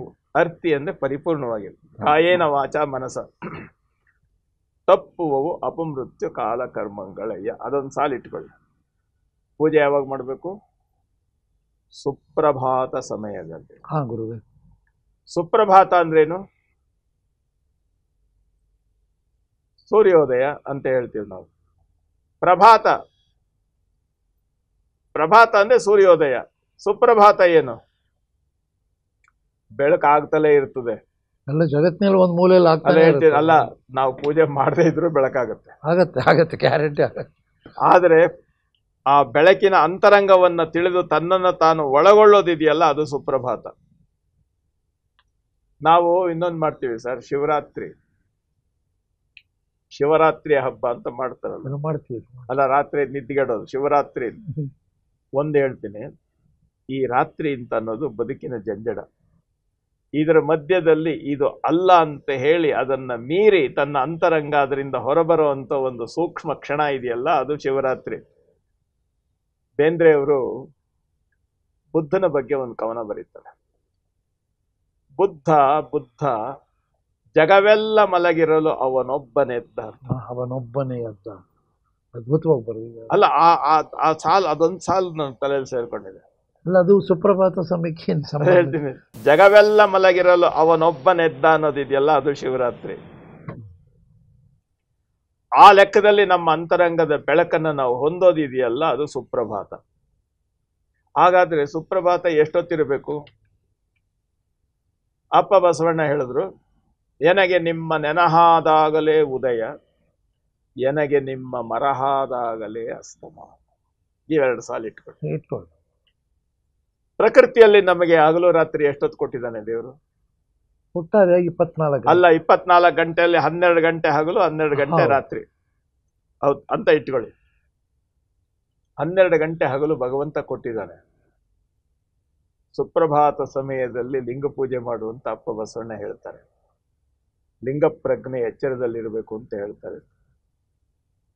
ನನಗೆ ನಿಮ್ಮ ನೆನಹಾದಾಗಲೇ ಉದಯ ಅಂತ ಅಪ್ಪ ಬಸವಣ್ಣ ಹೇಳ್ತಾರೆ. ಹೌದು. ಹಾಗಾದ್ರೆ ನಾವು ಎಷ್ಟೊತ್ತು ನೆನೆಸ್ತೀವಿ ಲಿಂಗದಿಂದ? ಅದು ನಿರಂತರ ಇರಬೇಕು. ಅಲ್ಲ ಅಲ್ಲ, ನಾನು ಹೇಳೋದು ಕೇಳಿ ಸರ್. ಇವಾಗ ನಾವು ಗುರುಗಳು, ನಾವ್ ಎಷ್ಟೊತ್ತು ಪೂಜೆ ಮಾಡ್ತೀವಿ? ಅವ್ನು ನೆನೆಸ್ಕೊಂಡೆ ತಾನೇ ಪೂಜೆ ಮಾಡೋದು. ಕೆಲವರು ಗಂಟೆಗಟ್ಟಲೆ. ಅಲ್ಲ, ಅದು ಹೇಳ್ತೀವಿ, ಅಲ್ಲ ಮ್ಯಾಕ್ಸಿಮಮ್ ಮಿನಿಮಮ್ ಎರಡು ಹೇಳಿ. ನನಗೆ ಗೊತ್ತಿಲ್ಲ. ಅಲ್ಲ, ಮ್ಯಾಕ್ಸಿಮಮ್ ಬೆಳಿಗ್ಗೆ 3 ಗಂಟೆ, ಮಧ್ಯಾಹ್ನ 1 ಗಂಟೆ, ಸಾಯಂಕಾಲ 3 ಗಂಟೆ. ಟೋಟಲ್ ಎಷ್ಟಾಯ್ತು? 9 ಗಂಟೆ. ಇನ್ನು ಬಾಕಿ 4 ಗಂಟೆ ಹಗಲನ್ನ ನಾವು ವೇಸ್ಟ್ ಮಾಡ್ಕೊಂಡ್ವಿ. ಆಯ್ತು, ಇನ್ನೊಬ್ರು ಬೆಳಿಗ್ಗೆ ಅರ್ಧ ಗಂಟೆ, ಮಧ್ಯಾಹ್ನ ಅರ್ಧ ಗಂಟೆ, ರಾತ್ರಿ ಅರ್ಧ ಗಂಟೆ, 1.5 ಗಂಟೆ. ಬಾಕಿ ಇನ್ ದಿವಸಗಳೆಲ್ಲ ಕತ್ಲೆ ಆಯ್ತಲ್ಲ. ಯಾಕೆ? ಪ್ರಕೃತಿ ನಮ್ಗೆ ಹೇಳ್ತದೆ 12 ಗಂಟೆ ಹಗಲಲ್ಲಿರೋ ಮನುಷ್ಯ ಅಂತ. 12 ಗಂಟೆ ಹಗಲಲ್ಲಿರೋ. ಆದ್ರೆ ನಾವೆಷ್ಟು ಇಡ್ತಾ ಇದ್ದೀವಿ? ಅಪ್ಪ ಬಸವಣ್ಣ ಹೇಳಿದ್ರು, ನನಗೆ ನಿಮ್ಮ ನೆನಹಾದಾಗಲೇ ಉದಯ ಅಂದ್ರೆ ಆ ನೆನಹನ್ನ ಹೇಗೆ ಇಟ್ಕೊಳ್ಬೇಕು ನೋಡಿ. ಅದಕ್ಕೆ ಹೇಳಿದ್ರು ಅಪ್ಪ ಬಸವಣ್ಣ, ಸುಪ್ರಭಾತ ಸಮಯದಲ್ಲಿ ಅರ್ತಿಯಲ್ಲಿ ಲಿಂಗವನ್ನೆನೆದರೆ ಆ ಲಿಂಗ ಪ್ರಜ್ಞೆಯನ್ನು ಜಾಗೃತ ಮಾಡ್ಕೊಳ್ತೀವಿ. ಅಂಗೈಯಲ್ಲಿ ಲಿಂಗ ಇಟ್ಕೊಂಡು ಪೂಜೆ ಇದು ಪ್ರಾರಂಭ. ಅಂಗೈಯಲ್ಲಿ ಲಿಂಗ ಅಂದ್ರೆ ಕೈನಲ್ಲಿ ಇಟ್ಕೊಳ್ಳೋದು ಅಂತ ನಾವು ತಿಳ್ಕೊಂಡಿದ್ದೀವಿ. ಅಲ್ಲ, ಕರಸ್ಥಲದ ಲಿಂಗ ಅಂದ್ರೆ ಅರ್ಥ ಏನು? ಕರಸ್ಥಲ ಅಂದ್ರೆ ಕ್ರಿಯಾಸ್ಥಲ. ನೀವು ಏನು ಮಾಡ್ತೀರಿ ಅದನ್ನ ಕ್ರಿಯೆ ಅಂತ ಕರೀತಾರೆ ತಾನೆ? ಕರೀತಾರೆ. ಸ್ವಲ್ಪ ನೀವು ಈ ಜಗತ್ನಲ್ಲಿ ಏನು ಮಾಡ್ತೀರಿ? ಊಟ ಮಾಡೋದು ಯಾವ್ದ್ರಿಂದ? ಕೈಯಿಂದ. ಮುಖ ತೊಳೆಯೋದು ಯಾವ್ದ್ರಿಂದ? ಕೈಯಿಂದ. ಅಡಿಗೆ ಮಾಡೋದು ಯಾವ್ದ್ರಿಂದ? ಕೈಯಿಂದ. ಬರೆಯೋದು ಯಾವ್ದ್ರಿಂದ? ಮುಖ್ಯಮಂತ್ರಿ ಕೆಲಸ ಮಾಡೋದು ಯಾವ್ದ್ರಿಂದ? ಕೈಯಿಂದ. ಜವಾನ ಕೆಲಸ ಮಾಡೋದು ಯಾವ್ದ್ರಿಂದ? ಕೈಯಿಂದ. ಎಲ್ಲ ಕ್ರಿಯೆಯ ಒಟ್ಟು ಸಂಗಮ ಇದೆಯಲ್ಲ, ಅದು ಕರ ಸಮುಚ್ಚಯ. ಕರಸ್ಥಲ ಅಂದ್ರೆ ಕ್ರಿಯಾಸ್ಥಲ. ಕರಸ್ಥಲದ ಲಿಂಗ ಅಂದ್ರೆ ಕೈನಲ್ಲಿ ಇಟ್ಕೊಂಡು ಪೂಜೆ ಮಾಡೋದಲ್ಲ. ನೀನು ಮಾಡುವ ಪ್ರತಿಯೊಂದು ಕರ್ತವ್ಯದಲ್ಲೂ ಲಿಂಗ ಪ್ರಜ್ಞೆ ಜಾಗೃತವಾಗಿರ್ಬೇಕು ಅನ್ನೋದು ಕರಸ್ಥಲ. ಲಿಂಗ ಕ್ರಿಯಾಸ್ಥಲ ಅಂತ ಹೇಳಿದಾಗ ಲಿಂಗವನ್ನ ಯಾಕಬೇಕು ಅಂತೀವಿ ನಾವು. ಅಲ್ಲ, ಲಿಂಗವನ್ನೇ ಅಲ್ಲ, ಲಿಂಗ ನಮ್ಮಂತವ್ರು ಕೇಳ್ತೀವಿ. ಅಲ್ಲಿ ನೀವು ಅದನ್ನ ಯೋಚನೆ ಮಾಡ್ಬಿಡಿ. ಲಿಂಗ ಅಂತಂದ್ರೆ ನಾವು ಕೊಡುವಂತ, ಅಲ್ಲಿ ನೋಡೋರು ನಮ್ಮಂತವ್ರು ಹಿಂಗೆ ನೋಡೋದು. ಇಲ್ಲ ಇಲ್ಲ, ಲಿಂಗ ಕೊಡುವಂತದ್ದನ್ನ ಕಂತೆ ಲಿಂಗ ಅಂತ ಯೋಚನೆ ಮಾಡ್ಬೇಡಿ. ಲಿಂಗದ ಆಕಾರ ಏನ್ ಹೇಳಿದ್ರು ಅಪ್ಪ ಬಸವಣ್ಣ?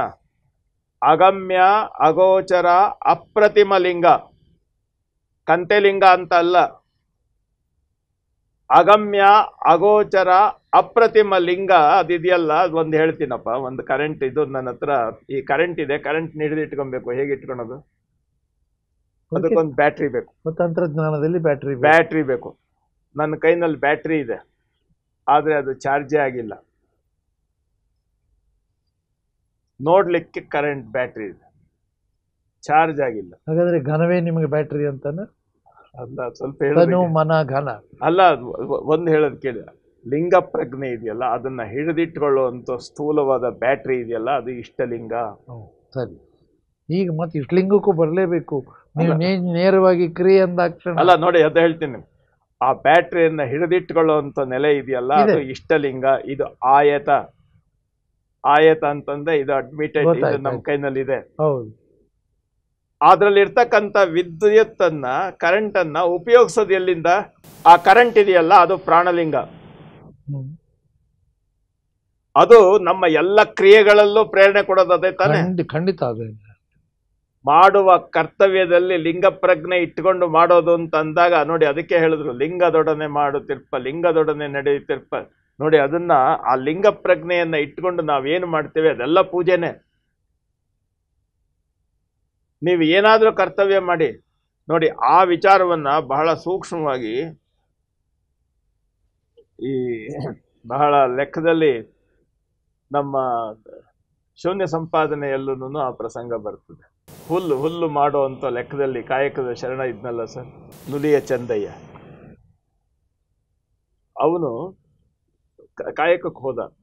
ಹುಲ್ಲು ಜಾಸ್ತಿ ಇತ್ತು, ಹುಲ್ಲು ಕುಯ್ತಾ ಕುಯ್ತಾ ಕುಯ್ತಾ ಮಧ್ಯಾಹ್ನ ಆಗಿದ್ದು, ಸಾಯಂಕಾಲ ಆಗೋದು. ಆತ ಬಂದು, ಲಿಂಗಯ್ಯನ್ನೇ ಮರ್ತು ಬಿಟ್ಟಿದ್ದೀನಲ್ಲ ನಾನು, ಕಾಯಕ ಮುಖ್ಯ, ಲಿಂಗಯ್ಯನ ಯಾಕೆ ನೆನ್ಸ್ಕೊಬೇಕು. ಈ ಎರಡರ ಮಧ್ಯದಲ್ಲಿ ದ್ವಂದ್ವ. ಅದನ್ನ ಏನ್ ಮಾಡಿದ್ರು ನಮ್ಮ ಈ ವಿದ್ವತ್ ಈ ಜನ, ಇವನ್ ಪರೀಕ್ಷೆ ಮಾಡೋದಕ್ಕೋಸ್ಕರ ಲಿಂಗಯ್ಯ ನೆಗೆದು ನೀರಿಗೆ ಬಿದ್ದ. ಕಥೆಗಳು ನೋಡಿ ಹೆಂಗ್ ಕಥೆಗಳು ವ್ಯತ್ಯಾಸ ಆಗ್ತಾವ ನೋಡಿ.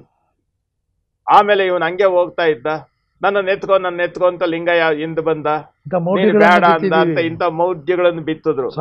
ವಾಸ್ತವವಾಗಿ ಅಲ್ಲಿರೋದೇನು ಅಂದ್ರೆ, ಈತ ನಾನು ಪೂಜೆ ಮಾಡುವಂತ ಸಮಯದಲ್ಲೂ ನಾನು ಅದನ್ನ ಮರ್ತು ಬಿಟ್ನಲ್ಲ, ಕಾಯಕದಲ್ಲಿ ನಿರತರಾಗಿದ್ದೀನಿ ನಾನು, ಅದರಲ್ಲೇನು ತೊಂದ್ರೆ. ಈ ವ್ಯವಸ್ಥೆಗಳ ಮಧ್ಯದಲ್ಲಿ ದ್ವಂದ್ವದಲ್ಲಿ ಬಂದು ಅಲ್ಲಿ ಮಡಿವಾಳ ಮಾಚಿ ತಂದೆಯವ್ರ ಹತ್ರ ಬಂದ. ಆವಾಗ ಅವ್ರು ಹೇಳಿದ್ರು, ನೀನು ಮಾಡುವಂತ ಪೂಜೆ ಅಂತ ಅನ್ನೋಂಥದ್ದು ಬರೀ ಅಲ್ಲಿ ಮಾಡೋದಲ್ಲ, ಇದೆಲ್ಲವೂ ಮಾಡುವಂತ ಕರ್ತವ್ಯವೂ ಪೂಜೆ ಅಂತ ಅನ್ನೋಂಥ ವ್ಯವಸ್ಥೆಯನ್ನ ಅವನಿಗೆ ಹೇಳಿಕೊಟ್ರು. ಅದ್ರ ಬಗ್ಗೆ ಚರ್ಚೆ ಇದೆ, ಅದನ್ನ ವಚನಗಳು ಇಟ್ಕೊಂಡು ಯೋಚನೆ ಮಾಡಿ ನೀವು. ಆದರೆ ಮಾಡುವ ಕರ್ತವ್ಯದಲ್ಲಿ ಲಿಂಗ ಪ್ರಜ್ಞೆ ಜಾಗೃತವಾಗಿದ್ರೆ ಅದೆಲ್ಲವೂ ಪೂಜೆ. ನಾವು ಪೂಜೆಯಲ್ಲಿ ಇಟ್ಕೊಂಡು ನಾವು ಪೂಜೆ ಮಾಡ್ತಾ ಇದ್ದೀವಿ ಸರ್, ಪೂಜೆ ಮಾಡ್ಬೇಕಾದ್ರೆ ಅವನೋ ಬರ್ಬೇಕಾಗಿತ್ತು, ನನಗೆ ಕಾಣಿಕೆ ಕೊಡಬೇಕಾಗಿತ್ತು, ಇನ್ನೂ ಕೊಟ್ಟಿಲ್ಲ, ಅವನೆಲ್ಲೋ ಬರ್ತೀನಿ ಅಂತ ಹೇಳಿದ್ದ, ಅವನಿನ್ನೂ ಬಂದಿಲ್ಲ ಅನ್ಕೊಂಡು ನಾನಿಲ್ಲ ಅಭಿಷೇಕ ಪೂಜೆ ಮಾಡ್ತಾ ಇದ್ರೆ ಅದು ಪೂಜೆ ಅಲ್ಲ. ನಮಗ್ಯಾರು ಕಾಣಿಕೆ ಕೊಡಲ್ಲ ಗುರುಗಳು, ಕೊಡೋರು ಗುರುಗಳಿಗೆ ನಿಮ್ಮ ಚಿತ್ತ ಆಗ್ಬಿಡುತ್ತೆ ಅನ್ನೋದು ನಮಗೇನು ಗೊತ್ತಲ್ಲ, ನನಗೆ ಗೊತ್ತಿಲ್ಲ. ಅದಕ್ಕೋಸ್ಕರ ಇದ್ದಿದ್ದೊಂದು ವಾಸ್ತವ. ನಾನು ಎನ್ನಲ್ಲಿ ಏನುಂಟು ಅಂತ ಸತ್ಯ, ಆತ್ಮಾವಲೋಕನಕ್ಕೆ ಇವೆಲ್ಲವೂ ಬೇಕಾಗತ್ತೆ. ಎನ್ನಲ್ಲಿ ಏನುಂಟು ಅಂತ ನಾನು ಸತ್ಯಗಳು. ಆ ಲೆಕ್ಕದಲ್ಲಿ ನಾನು ಏನು ಮಾಡ್ತಾ ಇದ್ದೇನೆ ಅದ್ರಲ್ಲಿ ಲಿಂಗ ಪ್ರಜ್ಞೆ ಜಾಗೃತ ಆಗಿಲ್ಲ ಅಂದ್ರೆ ಏನು ಪ್ರಯೋಜನ ಏನು? ಕರಸ್ಥಲದ ಲಿಂಗ ಅಂದ್ರೆ ನಾವು ಮಾಡುವ ಎಲ್ಲ ಕರ್ತವ್ಯದಲ್ಲಿರ್ತಕ್ಕಂಥ ಒಳ ಜಾಗೃತಿ ಇದೆಯಲ್ಲ, ಅದು ನ್ಯೂಕ್ಲಿಯಸ್ ಪಾಯಿಂಟ್ ಆಫ್ ದಿ ಲಿಂಗ. 100% ಅದು ಲಿಂಗ ದೃಷ್ಟಿ ಅನ್ನೋದು. ಅದು ನನ್ನ ಕಾಯಕ ಎಲ್ಲವೂ ಲಿಂಗ ದೃಷ್ಟಿ. ಆವಾಗ ಏನಾಗುತ್ತೆ ಅಂತಂದ್ರೆ, ನಿರಾಳ ಗುರುಸ್ತೋತ್ರದಲ್ಲಿ ಹೇಳ್ತಾರೆ, ಎಲ್ಲಿ ನೋಡಿದಡಲ್ಲಿ ಲಿಂಗವು, ಎಲ್ಲಿ ಮುಟ್ಟಿದಡಲ್ಲಿ ಲಿಂಗವು, ಎಲ್ಲಿ ಮನಕಾನಂದ ತೋರಿದಡಲ್ಲಿ ಘನಲಿಂಗ, ಎಲ್ಲಿ ಭಾವಿಸಲಲ್ಲಿ ಲಿಂಗವು, ಎಲ್ಲ ಲಿಂಗದ ರೂಪೇನುತ ತೆರಹಿಲ್ಲದೆ ಎನ್ನೊಳು ಸಮರಸವ ತೋರಿದ ಗುರುವೇ ಶರಣ. ಈಗ ನೋಡಿ, ತಾವು ಗುರು ಹೇಳಿದ್ರಿ, ಲಿಂಗ ಹೇಳಿದ್ರಿ, ಆದರೆ ಸಮಾಜದಲ್ಲಿ ಈಗ ಭಗವಂತ, ದೇವರು, ದೇವ ಏನೇನೋ ಶಬ್ದಗಳು ಬಂದು ನಮ್ಮ ಸಾಮಾನ್ಯ, ನಾನು ದಯವಿಟ್ಟು ನೀವು ವಿದ್ವತ್ಪೂರ್ಣವಾದ ಖಂಡಿತ ಅನುಭಾವಿಗಳು, ನಾವು ಹೇಳ್ಕೊಟ್ಟಿದ್ದೀರ ಅಲ್ಲ, ಅನುಭಾವಿಗಳು, ನಾನೊಬ್ಬ ಸಾಮಾನ್ಯ, ನನಗೆ ಇದು ಕನ್ಫ್ಯೂಸ್ ಆಗುತ್ತೆ, ಏನಪ್ಪ ಮಾಡಲಿ ನಾನು. ಅಲ್ಲ, ಅದನ್ನ ಪ್ರಶ್ನೆ ಇರಲಿ, ನಾವು ಹೋಗುವಂಥ ಹೆಜ್ಜೆಯನ್ನು ಸ್ಪಷ್ಟವಾಗಿ ಎನ್ನಲ್ಲಿ ಏನುಂಟು ಅಂತ ಅನ್ನೋಂಥ ಲೆಕ್ಕ ಇಟ್ಕೊಂಡು ಒಂದೊಂದು ಹೆಜ್ಜೆ ಇಟ್ಕೊಂಡು ಹೋದ್ರೆ ತಮಗೆ ಸಿಗುತ್ತೆ. ನಮಗೆ ಊರಿಂಗೆ ದಾರಿಯನ್ನು ಆರು ತೋರಿದರೇನು, ಆದ್ರೆ ಆ ದಾರಿಯಲ್ಲಿ ನಾವು ಹೋಗ್ತಾ ಇದ್ದೀವಲ್ಲ, ಅದು ನಮಗೆ ಗೊತ್ತಿದ್ದು ಗೊತ್ತಿಲ್ಲದೆ ನಮ್ಮ ಗುರಿ ತಲುಪಿಸುತ್ತೆ. ನೋಡಿ, ಶರಣರ ಪೂಜೆ ಯಾವಾಗ ಶುರುವಾಗುತ್ತೆ?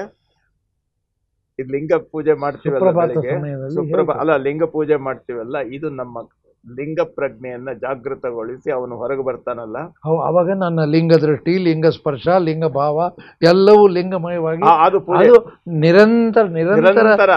ಸಾಯಂಕಾಲ ಎಲ್ಲ ಮುಗಿದ ಮೇಲೆ ತಿರ್ಗಾ ಬಂದು ಮನೆಗೆ ಬಂದು ಮುಖ ತೊಳೆದು ಕೈಯಲ್ಲಿ ಲಿಂಗ ಹಿಡ್ಕೊಂಡು, ಎನ್ನ ವಾಮಕ್ಷೇಮ ನಿಮ್ಮದಯ್ಯ, ಹಾನಿ ವೃದ್ಧಿ ನಿಮ್ಮದಯ್ಯ, ಮಾನಾಪವಾನ ನಿಮ್ಮದಯ್ಯ, ಎನ್ನ ತಪ್ಪುಗಳ ಅನಂತ ಕೋಟಿ, ನಿಮ್ಮ ಸೈರಣೆಗೆ ಲೆಕ್ಕವಿಲ್ಲ, ನಾನೇನು ಮಾಡಿದ್ದೇನೆ ಅದೆಲ್ಲ ನಿನ್ನದು, ನಂದೇನು ಇಲ್ಲ ಅಂತ ಹೇಳಿ ಮುಗಿಸೋದಿದೆಯಲ್ಲ, ಅದು ಪೂಜೆ ಮುಕ್ತಾಯ. ಬೆಳಗ್ಗೆ ಎಷ್ಟೊತ್ತಿಗೆ ಪೂಜೆ ಪ್ರಾರಂಭ ಆಯಿತು? ಬೆಳಗ್ಗೆ 6 ಗಂಟೆಗೆ. ಸಾಯಂಕಾಲ ಬಂದು ಪೂಜೆ ಮಾಡ್ತಿರಲ್ಲ, ಪೂಜೆ ಮುಕ್ತಾಯ ಆಯಿತು. ಅಲ್ಲಿಗೆ ನೀವು ಎಷ್ಟೊತ್ತು ಹಗಲಿನಲ್ಲಿದ್ರಿ?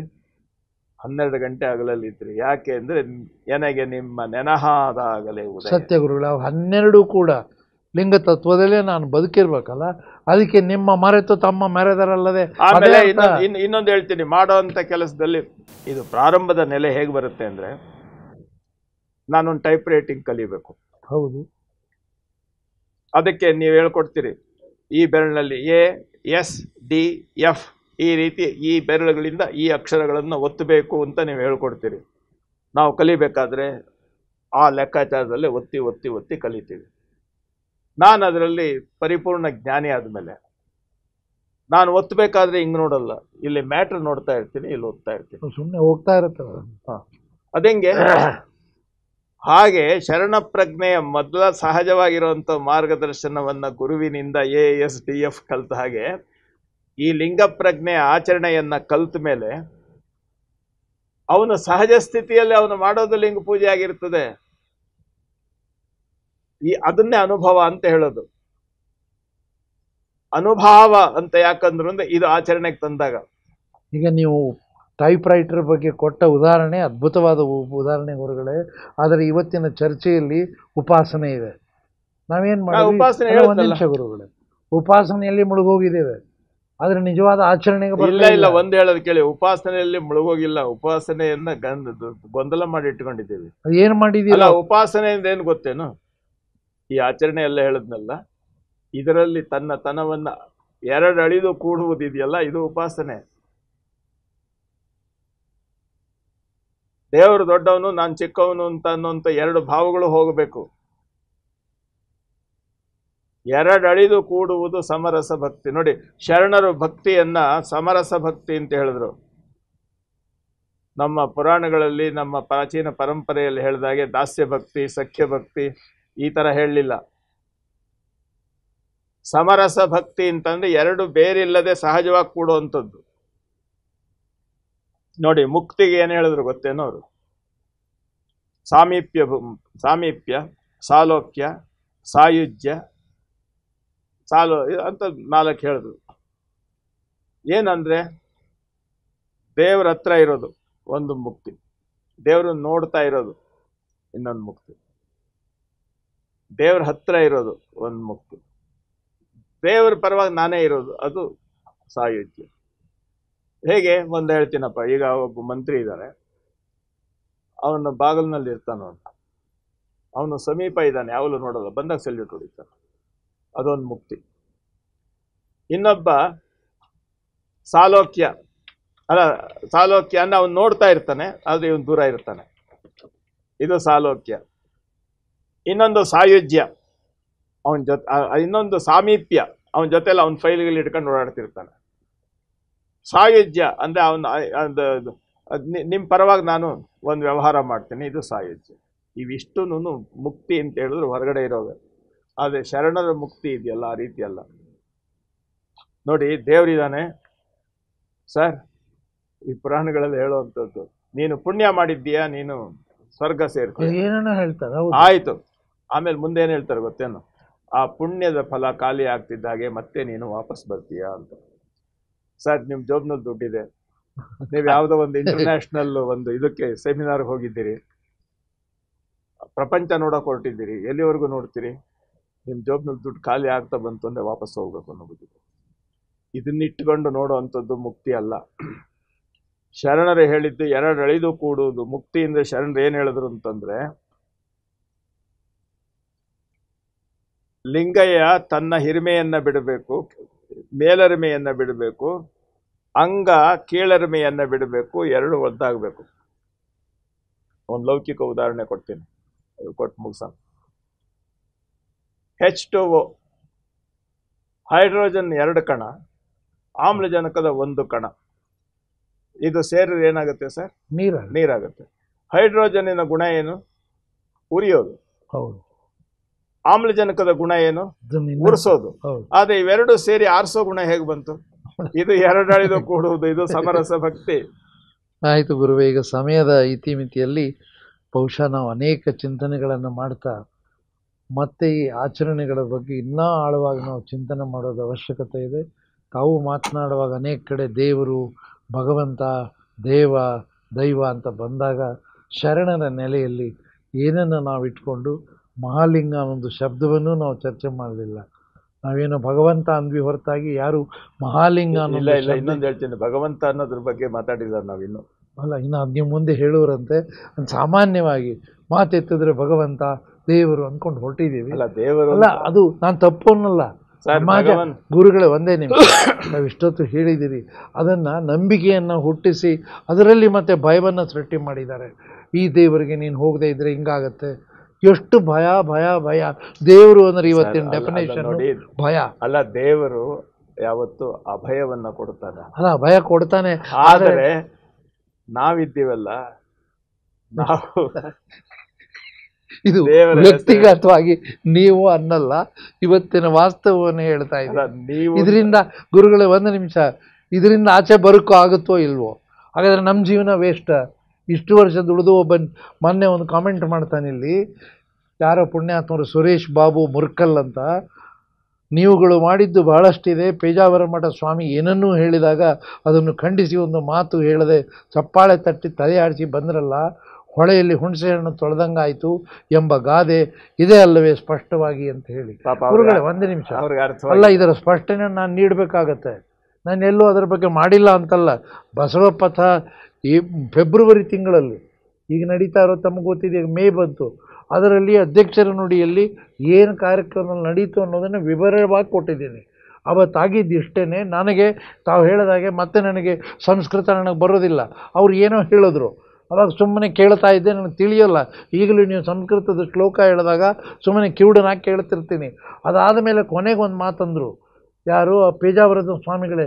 ಏನು ಹೇಳಿದ್ರು ಅಂದರೆ, ಈ ಒಂದು ಸಾಹಿತ್ಯ ಸಮ್ಮೇಳನದಲ್ಲಿ ಕ್ಲಿಯರಾಗಿ ನಿನ್ನೆ ಕೂಡ ನಾನು ಗಮನಿಸಿ ನೋಡಿದೆ, ಸಾಹಿತ್ಯ ಸಮ್ಮೇಳನದ ಮೂಲಕ ಈ ಶರಣರ ವಚನಗಳು ಹಾಗೆ ಸಂತರ ಚಿಂತನೆಗಳು ಮನಗಳಿಗೆ ಮುಟ್ಟಬೇಕು ಅನ್ನೋದೇ ನಮ್ಮೆಲ್ಲರ ಆಶಯ, ಈ ಸಮ್ಮೇಳನದ ಆಶಯ ಅಂದರು. ಆವಾಗ ನಾನು ಅದಕ್ಕೆ ಏನು ಹೋಗಿ ಅದಕ್ಕೆ ವೈರುಧ್ಯವಾಗಿ ಮಾತನಾಡಬೇಕಾ ಅಥವಾ ಆತ್ಮೀಯವಾಗಿ ನನಗೆ ಭಾವನೆಯಲ್ಲಿ ನನಗೂ ಒಂದು ವ್ಯಕ್ತಿಗತ ಭಾವನೆ ಇದೆ. ನಮ್ಮ ಉದ್ದೇಶ ಏನು, ಮಂಗಳೂರಂಥ ನಾಡಿನಲ್ಲಿ ಅವತ್ತು ಯಾರು ಲಿಂಗಧಾರಿಗಳು ಇಲ್ಲ, ಯಾರೂ ಇಲ್ಲ. ಅಲ್ಲಿ ವೇದಿಕೆಯ ಮೇಲಿರೋರು ಅವರೇ, ಕೆಳಗಿರೋರು ಅವರೇ. ಆ ಸಂದರ್ಭದಲ್ಲಿ ಮೌನವೇ ನಾನು ಮಾತಾಡಿದ್ದೆ ಅನ್ನೋದೇ, ನಾನೇನೋ ಅಗಾಧವಾದ ಏನೋ ಒಂದು ಇದು ಮಾಡಿಬಿಟ್ಟು ತಪ್ಪು ಮಾಡಿಬಿಟ್ಟಿದ್ದೀನಿ ಅನ್ನೋ ಹಾಗೆ ಎಲ್ಲರೂ ಅದನ್ನು ಅಲ್ಲ. ಒಂದು ನಿಮಿಷಗಳು ಮುಗಿಸ್ಬಿಡ್ತೀನಿ. ನನಗೆ ನೋವಾಗಿದೆ. ನನ್ನನ್ನು ಯಾಕೆ ನೋವು ಈಡು ಮಾಡ್ತೀರಾ? ಇನ್ನೇನು 25 ವರ್ಷದಿಂದ ಎಷ್ಟು ಸಲ ನಾನು ಹನುಮಂತನ ತನಗೆ ಅದೇ ಬಿಚ್ಚು ತೋರಿಸ್ಲ. ನಾನು ಮಾತಿನಲ್ಲಿ ಲಿಂಗ ಪ್ರಜ್ಞೆ ಇಲ್ಲದೆ ನಾನು ಹೋಗೋದೇ ಇಲ್ಲ. ಇದು ನೋಡಿ ಗುರುಗಳೇ, ಒಂದು ನಿಮಿಷ, ನನಗೆ ನೋವಾಗಿರೋದನ್ನು ನಾನು ಇಡೀ ಸಮಾಜದ ಮುಂದೆ ನೇರವಾಗಿ ಮಾತಾಡ್ತಾ ಇದ್ದೀನಿ. ನಾನೇನು ಮುಚ್ಚಿಟ್ಕೊಳ್ತಾ ಇಲ್ಲ. ಆ ಒಂದು ಅವರೇನು ಮನಗಳಿಗೆ ಮುಟ್ಟುವ ಉದ್ದೇಶ ನಮ್ಮ ಈ ಸಮ್ಮೇಳನದ ಉದ್ದೇಶ ಅಂದ್ರಲ್ಲ, ಅಂದಾಗ ನನಗೆ ಭಾವದಲ್ಲಿ ಇದೇ ನನ್ನ ಉದ್ದೇಶ. ನೀವು ಹೇಳಿದ್ದು ಸರಿ. ಒಂದು ಇನ್ನೊಂದು ಮುಟ್ತೀನಿ ಗುರುಗಳೇ, ಇದರಲ್ಲಿ ಕನ್ಫ್ಯೂಷನ್ ತುಂಬ ಇವೆ ಸಮಾಜದಲ್ಲಿ. ಆ ಕಾರ್ಯಕ್ರಮಕ್ಕೆ ನಾನು ಹೋಗಲೇಬಾರದಿತ್ತು ಅಂತ ಕೆಲವರು ವಾದ ಇದೆ. ಅದೇನಾಯಿತು, ನನ್ನ ಹತ್ರ ಮಂಗಳೂರಿನಿಂದ 8 ಜನ ಇಲ್ಲಿ ಬಸವ ಸಮಿತಿಗೆ ಬಂದರು. ಅವ್ರು ಏನು ಹೇಳಿದ್ರು, ಈ ರೀತಿ ಒಂದು ಸಾಹಿತ್ಯ ಸಮ್ಮೇಳನ ಇದೆ, ಬನ್ನಿ ಅಂತಂದರು. ಅದಕ್ಕೆ ನಾನು ಒಪ್ಪಿ ಹೋಗಿದ್ದು. ಆ ಕ್ಷಣದಲ್ಲಿ ಅವ್ರು ಯಾರು ಬರ್ತಾರೆ ಏನೂ ನನಗೆ ಗೊತ್ತಿಲ್ಲ. ಈ ಸತ್ಯದ ನುಡಿ ಇದು ಅಪ್ಪಾಜಿ. ಇದು ನೀನು ನೋಡಿ ಏನು ಬರೆಯೋದು, ಇದು ಹುಣಸೆ ಹಣ್ಣು ತೊಳೆದಾಗ ಆಯ್ತು ಅಲ್ಲ. ಇಷ್ಟು ಮಾಡಿದ್ದೀನಿ ಕಾರ್ಯ, ಇನ್ನೇನು ಮಾಡಲಿ ನಾನು? ಅದಿರ್ಲಿ ಪಾಪ. ಅಲ್ಲ, ನೀವು ಒಂದು ನಿಮಿಷ ಗುರುಗಳೇ, ನೀವು ನನ್ನನ್ನು ಪ್ರತಿನಿತ್ಯ ಪ್ರತಿ ಕ್ಷಣದ ಒಂದೊಂದನ್ನು ತಮ್ಮ ಜೊತೆ ಚರ್ಚೆ ಮಾಡ್ತೀನಿ. ಇವತ್ತಿನ ಚರ್ಚೆ ಕೂಡ ಈ ಒಂದು ಏನು ಶರಣರಿಗಾಗಿ ಈ ಏಕ ದೇವೋಪಾಸನೆಗೆ ಏನಕ್ಕೆ ಮಾತಾಡೋದು, ನನಗೇಕೆ ಏನು ಬೇಕಾಗಿದೆ? ಈಗ ದೇವರನ್ನು ನಂಬುದವರು ಕೋಟ್ಯಾನುಕೋಟಿ ಜನ ಇದ್ದಾರೆ. ಹಾಗಾದರೆ ದೇವರು ಅನ್ನೋ ವಿಷಯ ತಗೊಂಡು ಶರಣರು ಏನು ಹೇಳಿದ್ರು, ಇದನ್ನು ಬೇಕಂತ ಅಂತಲ್ಲ, ಶರಣರ ಆಚರಣೆಗಳು ಸಮಾಜದಲ್ಲಿ ಮೂಡಲಿ ಎಂಬ ಆಶಯಕ್ಕೆ ವಿವಿಧ ಪ್ರಯತ್ನಗಳನ್ನು ಮಾಡ್ತೀವಿ, ವೈವಿಧ್ಯಮಯವಾದ ಪ್ರಯತ್ನ ಮಾಡ್ತೀವಿ. ಅಲ್ಲ, ಒಂದು ಅವರು ಆ ಕಾರ್ಯಕ್ರಮದಲ್ಲಿ ಭಾಗಿಗಳಾಗಿದ್ರೆ ಅದರ ಪೂರ್ಣವಾಗಿರುವಂತ ಚಿತ್ರಣ ಅವರು ಬರೀತಾ ಇದ್ದಾರೆ ಅಲ್ವಾ? ಹಾಗಾದ್ರೆ ಆದ್ರೆ ಅವರು ಎಲ್ಲೋ ಯಾರ್ದೋ ಮಾತು ಕಟ್ಕೊಂಡು ಏನೋ ಹೇಳ್ತಾರೆ. ಅದನ್ನ ನಾನೆಲ್ಲ ಗುರುಗಳೇ, ಆ ರೀತಿಯ ಚಿಂತನೆ ಇದ್ರೆ ಇದು ಬಸವ ಸಮಿತಿ ಅನುಭವ ಮಂಟಪ, ನೇರವಾಗಿ ಬನ್ನಿ ನನ್ನ ಜೊತೆ ಚರ್ಚೆ ಮಾಡಿ ಅಷ್ಟೇ. ಅಲ್ಲ, ಅದನ್ನು ನಾನು ಚರ್ಚೆ ಮಾಡಿ ನಾನು ತಿಳಿಸ್ತೀನಿ. ನನಗೆ ಯಾರನ್ನು ಕಟ್ಕೊಂಡು ನನಗೇನಾಗಿದೆ, ನೋಡಿ, ನಾನು ವೈದಿಕದ ಕಲ್ಪನೆಯೂ ಇಲ್ಲ. ಅವ್ರು ಏನ್ ಸಂಸ್ಕೃತ ಮೊದಲನೇದಾಗಿ ನಿಮಗೆ ನನಗೆ ಬರಲ್ಲ, ನನ್ಗೇನ್ ಮಾಡಲಿ? ಸಂಸ್ಕೃತ ಅಂದ್ರೆ ಭಾಷೆ ಇಲ್ಲ ಅಟ್ಟು ತಿಳಿಯಲ್ವಾ ನಿಮ್ಗೆ ಅಂತ ಒಬ್ಬ ಆರ್ಗ್ಯುಮೆಂಟ್ ಮಾಡೋದು. ಹೌದಾ, ತಿಳಿಯಲ್ಲ ನನ್ಗೆ. ಅಲ್ಲ ನೋಡಿ, ಸಂಸ್ಕೃತ ಅನ್ನೋದು ಅರ್ಥ ಆಗಿ ಮಾಡ್ಕೊಂಡಿಲ್ಲ. ಸಂಸ್ಕೃತ ಅನ್ನೋದು ಭಾಷೆ ಹೆಸರಲ್ಲ, ಅದು ಅಲ್ಲ. ಒಟ್ಟಾರೆಯಾಗಿ ಇವತ್ತಿನ ಚಿಂತನ ಹೀಗೆ ಇದು ಮುಂದುವರಿಬೇಕಾಗತ್ತೆ ಗುರುಗಳೇ. ಕಾರಣ ಶರಣರ ನಿಜ ಆಚರಣೆಗಳನ್ನು ನಾವು ಅನುಷ್ಠಾನಕ್ಕೆ ತರಬೇಕಾದ್ರೆ ಇಂಥ ನೋವುಗಳನ್ನು ಮಾತಾಡಬೇಕಾಗತ್ತೆ. ನಾವು ಯಾರ ವಿರುದ್ಧಕ್ಕೆ ನಾವು ಏನೂ ಮಾತಾಡ್ತಾ ಇಲ್ಲ. ಇಡೀ ಕಾರ್ಯಕ್ರಮ ಯಾರಿಗೂ ನೋವು ಮುಟ್ಟೋದಕ್ಕಲ್ಲ. ಇಂಥವು ಅಂದಾಗ ನಮಗೆ ನೋವಾಗ್ತದೆ.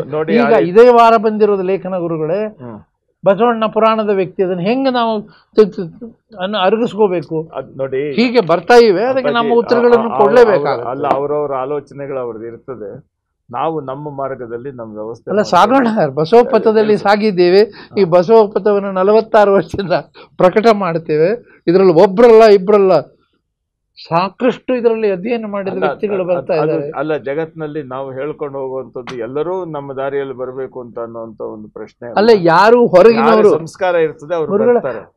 ಹಾಗಾದ್ರೆ ಬೇರೆಯವ್ರಿಗೆ ಸಂಸ್ಕಾರ ಇಲ್ಲ ಅಂತೀರಾ? ಅಲ್ಲ, ನಾನು ಈ ಪ್ರಶ್ನೆ ಮಾಡೋದು ನಮ್ಮ ಒಳಗಿನವರ ಕಾಲಿಗೆ ಕಟ್ಟಿದ ಗುಂಡುಗಳು, ಇದು ದುರಂತ. ಅಲ್ಲ, ಇದು ಯಾಕೆ ಇದು ಕಾಲಿಗೆ ಎಟ್ಟಕ್ಕೆ ಎಳಿತೀರ ನೀವು? ನೋಡಿ, ಕಾಲಲ್ಲಿ ಕಟ್ಟಿದ ಗುಂಡು ಇಂಥ ವ್ಯಾಖ್ಯಾನಗಳು, ಕೊರಳಲ್ಲಿ ಕಟ್ಟಿದ ಗುಂಡು ಅಪ್ಪ ಬಸವಣ್ಣನ ವಚನಗಳು ಮತ್ತು ಮಾರ್ಗದರ್ಶನ. ಆದ್ರೆ ಇವೆರಡೂ ಇದ್ದೇ ಇರ್ತದೆ. ಆದ್ರೆ ಇಂತಪ್ಪ ಭವಶರದಿಯ ದಾಂಟಿಸಿ ಕಾಯೋ ಕಾಲಾಂತಕ ಕೂಡಲ ಸಂಗಮ ದೇವ ಅನ್ನೋದಿದೆಯಲ್ಲ, ಅದು ನಮ್ಮ ಕೊನೆಗೆ ಈ ಕಾರ್ಯಕ್ರಮವನ್ನು ಇಲ್ಲಿಗೆ ಸಂಪನ್ನಗೊಳಿಸ್ತಾ ಪೂಜ್ಯರು ನಮ್ಮೊಡನೆ ಚರ್ಚೆ ಮಾಡಿದ್ದಾರೆ. ಚರ್ಚೆಯಲ್ಲಿ ನಾನು ಸ್ವಲ್ಪ ಹಗುರ ಅನಿಸಿದ್ರೂ ಕೂಡ ಚರ್ಚೆ ಒಮ್ಮೊಮ್ಮೆ ಅವಶ್ಯ ಆಗ್ತದೆ. ಮುಂದಿನ ಚರ್ಚೆಗಳನ್ನು ಕೂಡ ಇನ್ನೂ ಅನೇಕ ಈ ಆಚರಣೆಗಳ ಬಗ್ಗೆ ನಾವು ಚರ್ಚೆ ಮುಂದುವರೆಸ್ತೀವಿ ಗುರುಗಳೇ. ತಾವು ಬಂದು ಬಸವ ಸಮಿತಿಗೆ ಬಂದು ಇವತ್ತು ಮಾರ್ಗದರ್ಶನ ಮಾಡಿದ್ದೀರಿ. ಇನ್ನಷ್ಟು ನಮ್ಮ ಸಮಾಜಕ್ಕೆ ಇಲ್ಲ ಅದನ್ನ ಸಂಸ್ಕೃತ ಇವನ್ನೆಲ್ಲವನ್ನ ಕೈ ಸರಳವಾಗಿ ಬದುಕೋದು ಹೇಗೆ?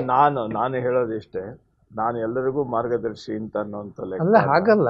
ನಾನು ಅಪ್ಪ ಬಸವಣ್ಣನ ಕೇಳೋದಿಷ್ಟೇ, ಸ್ವಾನುಭಾವದ ನೆಲೆಯ ನಾನೇನ ಬಲ್ಲೆನೆ, ನೀನೆ ಒಳಹೊಕ್ಕು ಏನ ನುಡಿಸಿದರೆ ಅದನ್ನೇ ನಾನು ನುಡಿವೆ ಗುರುವೆ ಕೃಪೆಯಾಗು.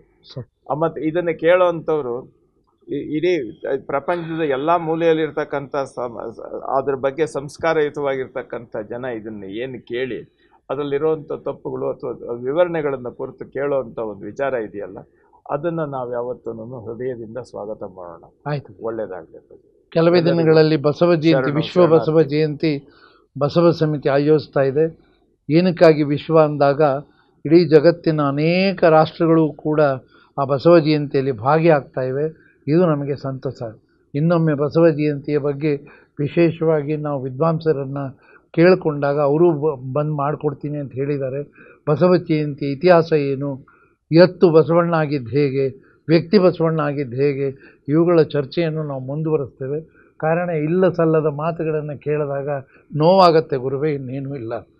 ಯಾರು ನನಗೇನಾದರೂ ಬೈಲಿ, ಏನಾದರೂ ಅನ್ನಲಿ ಅಂಥ ಒಬ್ಬ ಮಹಾನ್ ದಾರ್ಶನಿಕ, ಜಗತ್ತು ಕಂಡರಿಯದ ದಾರ್ಶನಿಕ, ನಿಮ್ಮ ಎಲ್ಲ ಕಲ್ಪನೆಗಳನ್ನು ಸಿದ್ಧ ಮಾದರಿ ಆಚೆ ನೋಡಿ, ಇದಲ್ಲ ಸತ್ಯ, ಇದೇ ಆತ್ಯಂತಿಕ ಸತ್ಯ, ಲಿಂಗ ಆತ್ಯಂತಿಕ ಸತ್ಯ ಅಂತ ಹೇಳಿದ ವ್ಯಕ್ತಿಗೆ ನೋವಾದಾಗ ನಮಗೆಲ್ರಿಗೂ ನೋವಾಗ್ತದೆ.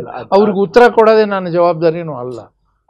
ಅದಿರಲಿ, ನಾವು ನಮ್ಮ ನೆಲೆಯಲ್ಲಿ ಆ ವ್ಯವಸ್ಥೆಯಲ್ಲಿ ಅಪ್ಪ ಬಸವಣ್ಣನನ್ನು ಅವತ್ತು ಒಂದು ಲೆಕ್ಕದಲ್ಲಿ ಹೇಳಿದ್ರು. ಶರಣರು ಅದ್ರ ಬಗ್ಗೆ ಹೇಳಿದ್ದಾರೆ, ಅಯ್ಯ ನೀ ಕೇಳಿದರೆ ಕೇಳು, ಕೇಳದಿರ್ತಡೆ ಮಾಡು. ನಾನು ಹೇಳೋದೇನಿದೆಯಲ್ಲ ನಾನು ಹೇಳ್ತೀವಿ ಗುರುಗಳೇ. ಇನ್ನೊಂದು ಈ ನಕಾರಾತ್ಮಕವಾದ ವಿಚಾರಗಳು ನಮ್ಮ ಎದುರಿಗೆ ಯಾಕೆ ಬರ್ತವೆ ಅಂತ ಬರಲಿ ಗುರುವೇ. ಅಲ್ಲ, ಯಾಕೆ ಬರ್ತವೆ ಅಂತ ಹೇಳಿದ್ರೆ ನಮ್ಮ ದೃಢತೆಯನ್ನ ಪರೀಕ್ಷೆ ಮಾಡ್ಲಿಕ್ಕೆ ಅಂತ ಇಟ್ಟುಕೊಂಡು ಅದಕ್ಕೆ ನಾವು ಮುಂದಕ್ಕೆ ಹೋಗೋಣ ಅಷ್ಟೇ, ಬೇರೆ ಇನ್ನೇನು ವಿಚಾರ ಇಲ್ಲ. ಅಲ್ಲ, ಇದನ್ನ ಸಂತೋಷದ ಸುದ್ದಿಯನ್ನು ಹಂಚ್ಕೊಳ್ತಾ ಇದ್ದೇನೆ. ನಮ್ಮ ವಚನ ಅನ್ನೋ ಗ್ರಂಥ ಈಗ 40 ಭಾಷೆಗಳಿಗೆ ಅನುವಾದ ಆಗಿದ್ದು ಸಾಕಷ್ಟು ಬಾರಿ ನಾವು ಹೇಳಿದ್ದೇವೆ. ಇತ್ತೀಚೆಗೆ ಬನಾರಸ್ ಹಿಂದೂ ಯೂನಿವರ್ಸಿಟಿಯ ಮೂಲಕ ಫ್ರೆಂಚ್ ಭಾಷೆಗೆ ಅನುವಾದ ಸಂಪನ್ನಗೊಂಡಿದೆ. ಇದಾದ ಮೇಲೆ ಅದೇ ವಚನದ ಬಗ್ಗೆ ಚರ್ಚೆ ಮಾಡೋದಕ್ಕೆ ನಾವು ಬನಸ್ಥಲಿ ವಿಶ್ವವಿದ್ಯಾಲಯ ರಾಜಸ್ಥಾನದಲ್ಲೂ ಕಾರ್ಯಕ್ರಮ ಮಾಡಿ ಅಲ್ಲಾದ ಪರಿಣಾಮಗಳನ್ನು ನೋಡಿದ್ವಿ. ಈಗ ಅಲೈನ್ಸ್ ಫ್ರಾಂಚೈಸ್ ಅಂತಕ್ಕಂಥ ಆ ಒಂದು ಫ್ರಾನ್ಸ್ ಸರ್ಕಾರದ ಸಂಸ್ಥೆ, ಅಂಗಸಂಸ್ಥೆ ಈ ವಚನವನ್ನು ಫ್ರೆಂಚ್ ಭಾಷೆಗೆ ನೋಡಿ ಫ್ರೆಂಚ್ ಸರ್ಕಾರದಿಂದನೇ ಇದನ್ನು ನಾವು ಬಿಡುಗಡೆ ಮಾಡ್ತೇವೆ ಅನ್ನುವುದನ್ನು ಹೇಳಿದ್ದಾರೆ. ಇಡೀ ದೇಶಾದ್ಯಂತ ಅವರ ಕೇಂದ್ರಗಳು ಎಲ್ಲಿವೆ, ಫ್ರಾನ್ಸ್ ಕೇಂದ್ರಗಳು ಎಲ್ಲಿವೆ, ಅಲ್ಲಿ ಬಹುಶಃ ಈಗ ನಿಮಗೆ ಅರ್ಥ ಆಗ್ತದೆ ಬಿತ್ತಿದ್ದ ಬೀಜ ಕೆಟ್ಟಿದ್ದೆಂದನ ಬೇಡ. ಶರಣು ಶರಣಾರ್ಥಿ.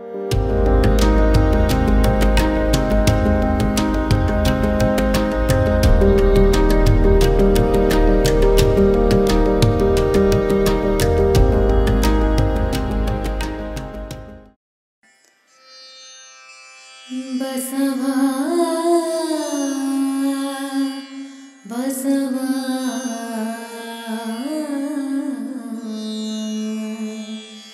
ಬಸವಾ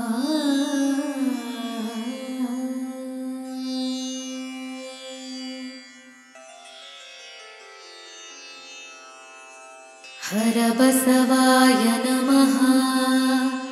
ಪ್ರಭು ಬಸವಾಯ ನಮಃ. ಗುರು ಬಸವಾಯ ನಮಃ. ಲಿಂಗ ಬಸವಾಯ ನಮಃ. ಜಂಗಮ ಬಸವಾಯ ನಮಃ. ಭಸ್ಮ ಬಸವಾಯ ನಮಃ. ರುದ್ರಾಕ್ಷಿ ಬಸವಾಯ ನಮಃ. ಮಂತ್ರ ಬಸವಾಯ ನಮಃ. ಪಾದೋದಕ ಬಸವಾಯ ನಮಃ. ಪ್ರಸಾದ ಬಸವಾಯ ನಮಃ.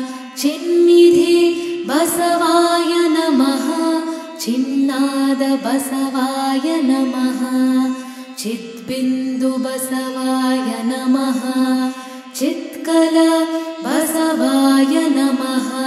ಚಿದಂಗ ಬಸವಾಯ ನಮಃ. ನಿಷ್ಪ್ರಪಂಚ ಬಸವಾಯ ನಮಃ. ನಿರಂಜನ ಬಸವಾಯ ನಮಃ. ನಿರ್ಗುಣ ಬಸವಾಯ ನಮಃ.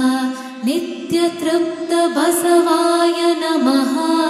ಅಕಾರ ಬಸವಾಯ ನಮಃ. ಉಕಾರ ಬಸವಾಯ ನಮಃ. ಮಕಾರ ಬಸವಾಯ ನಮಃ. ನಕಾರ ಬಸವಾಯ ನಮಃ. ಮಕಾರ ಬಸವಾಯ ನಮಃ. ಶಿಕಾರ ಬಸವಾಯ ನಮಃ. ವಕಾರ ಬಸವಾಯ ನಮಃ. ಯಕಾರ ಬಸವಾಯ ನಮಃ. ಓಂಕಾರ ಬಸವಾಯ ನಮಃ. ಹ್ರೀಂಕಾರ ಬಸವಾಯ ನಮಃ. ಸಂಗಮೇಶ್ವರ ಬಸವಾಯ ನಮಃ. ಪ್ರತ್ಯಕ್ಷ ಕಪಿಲ ಸಿದ್ಧ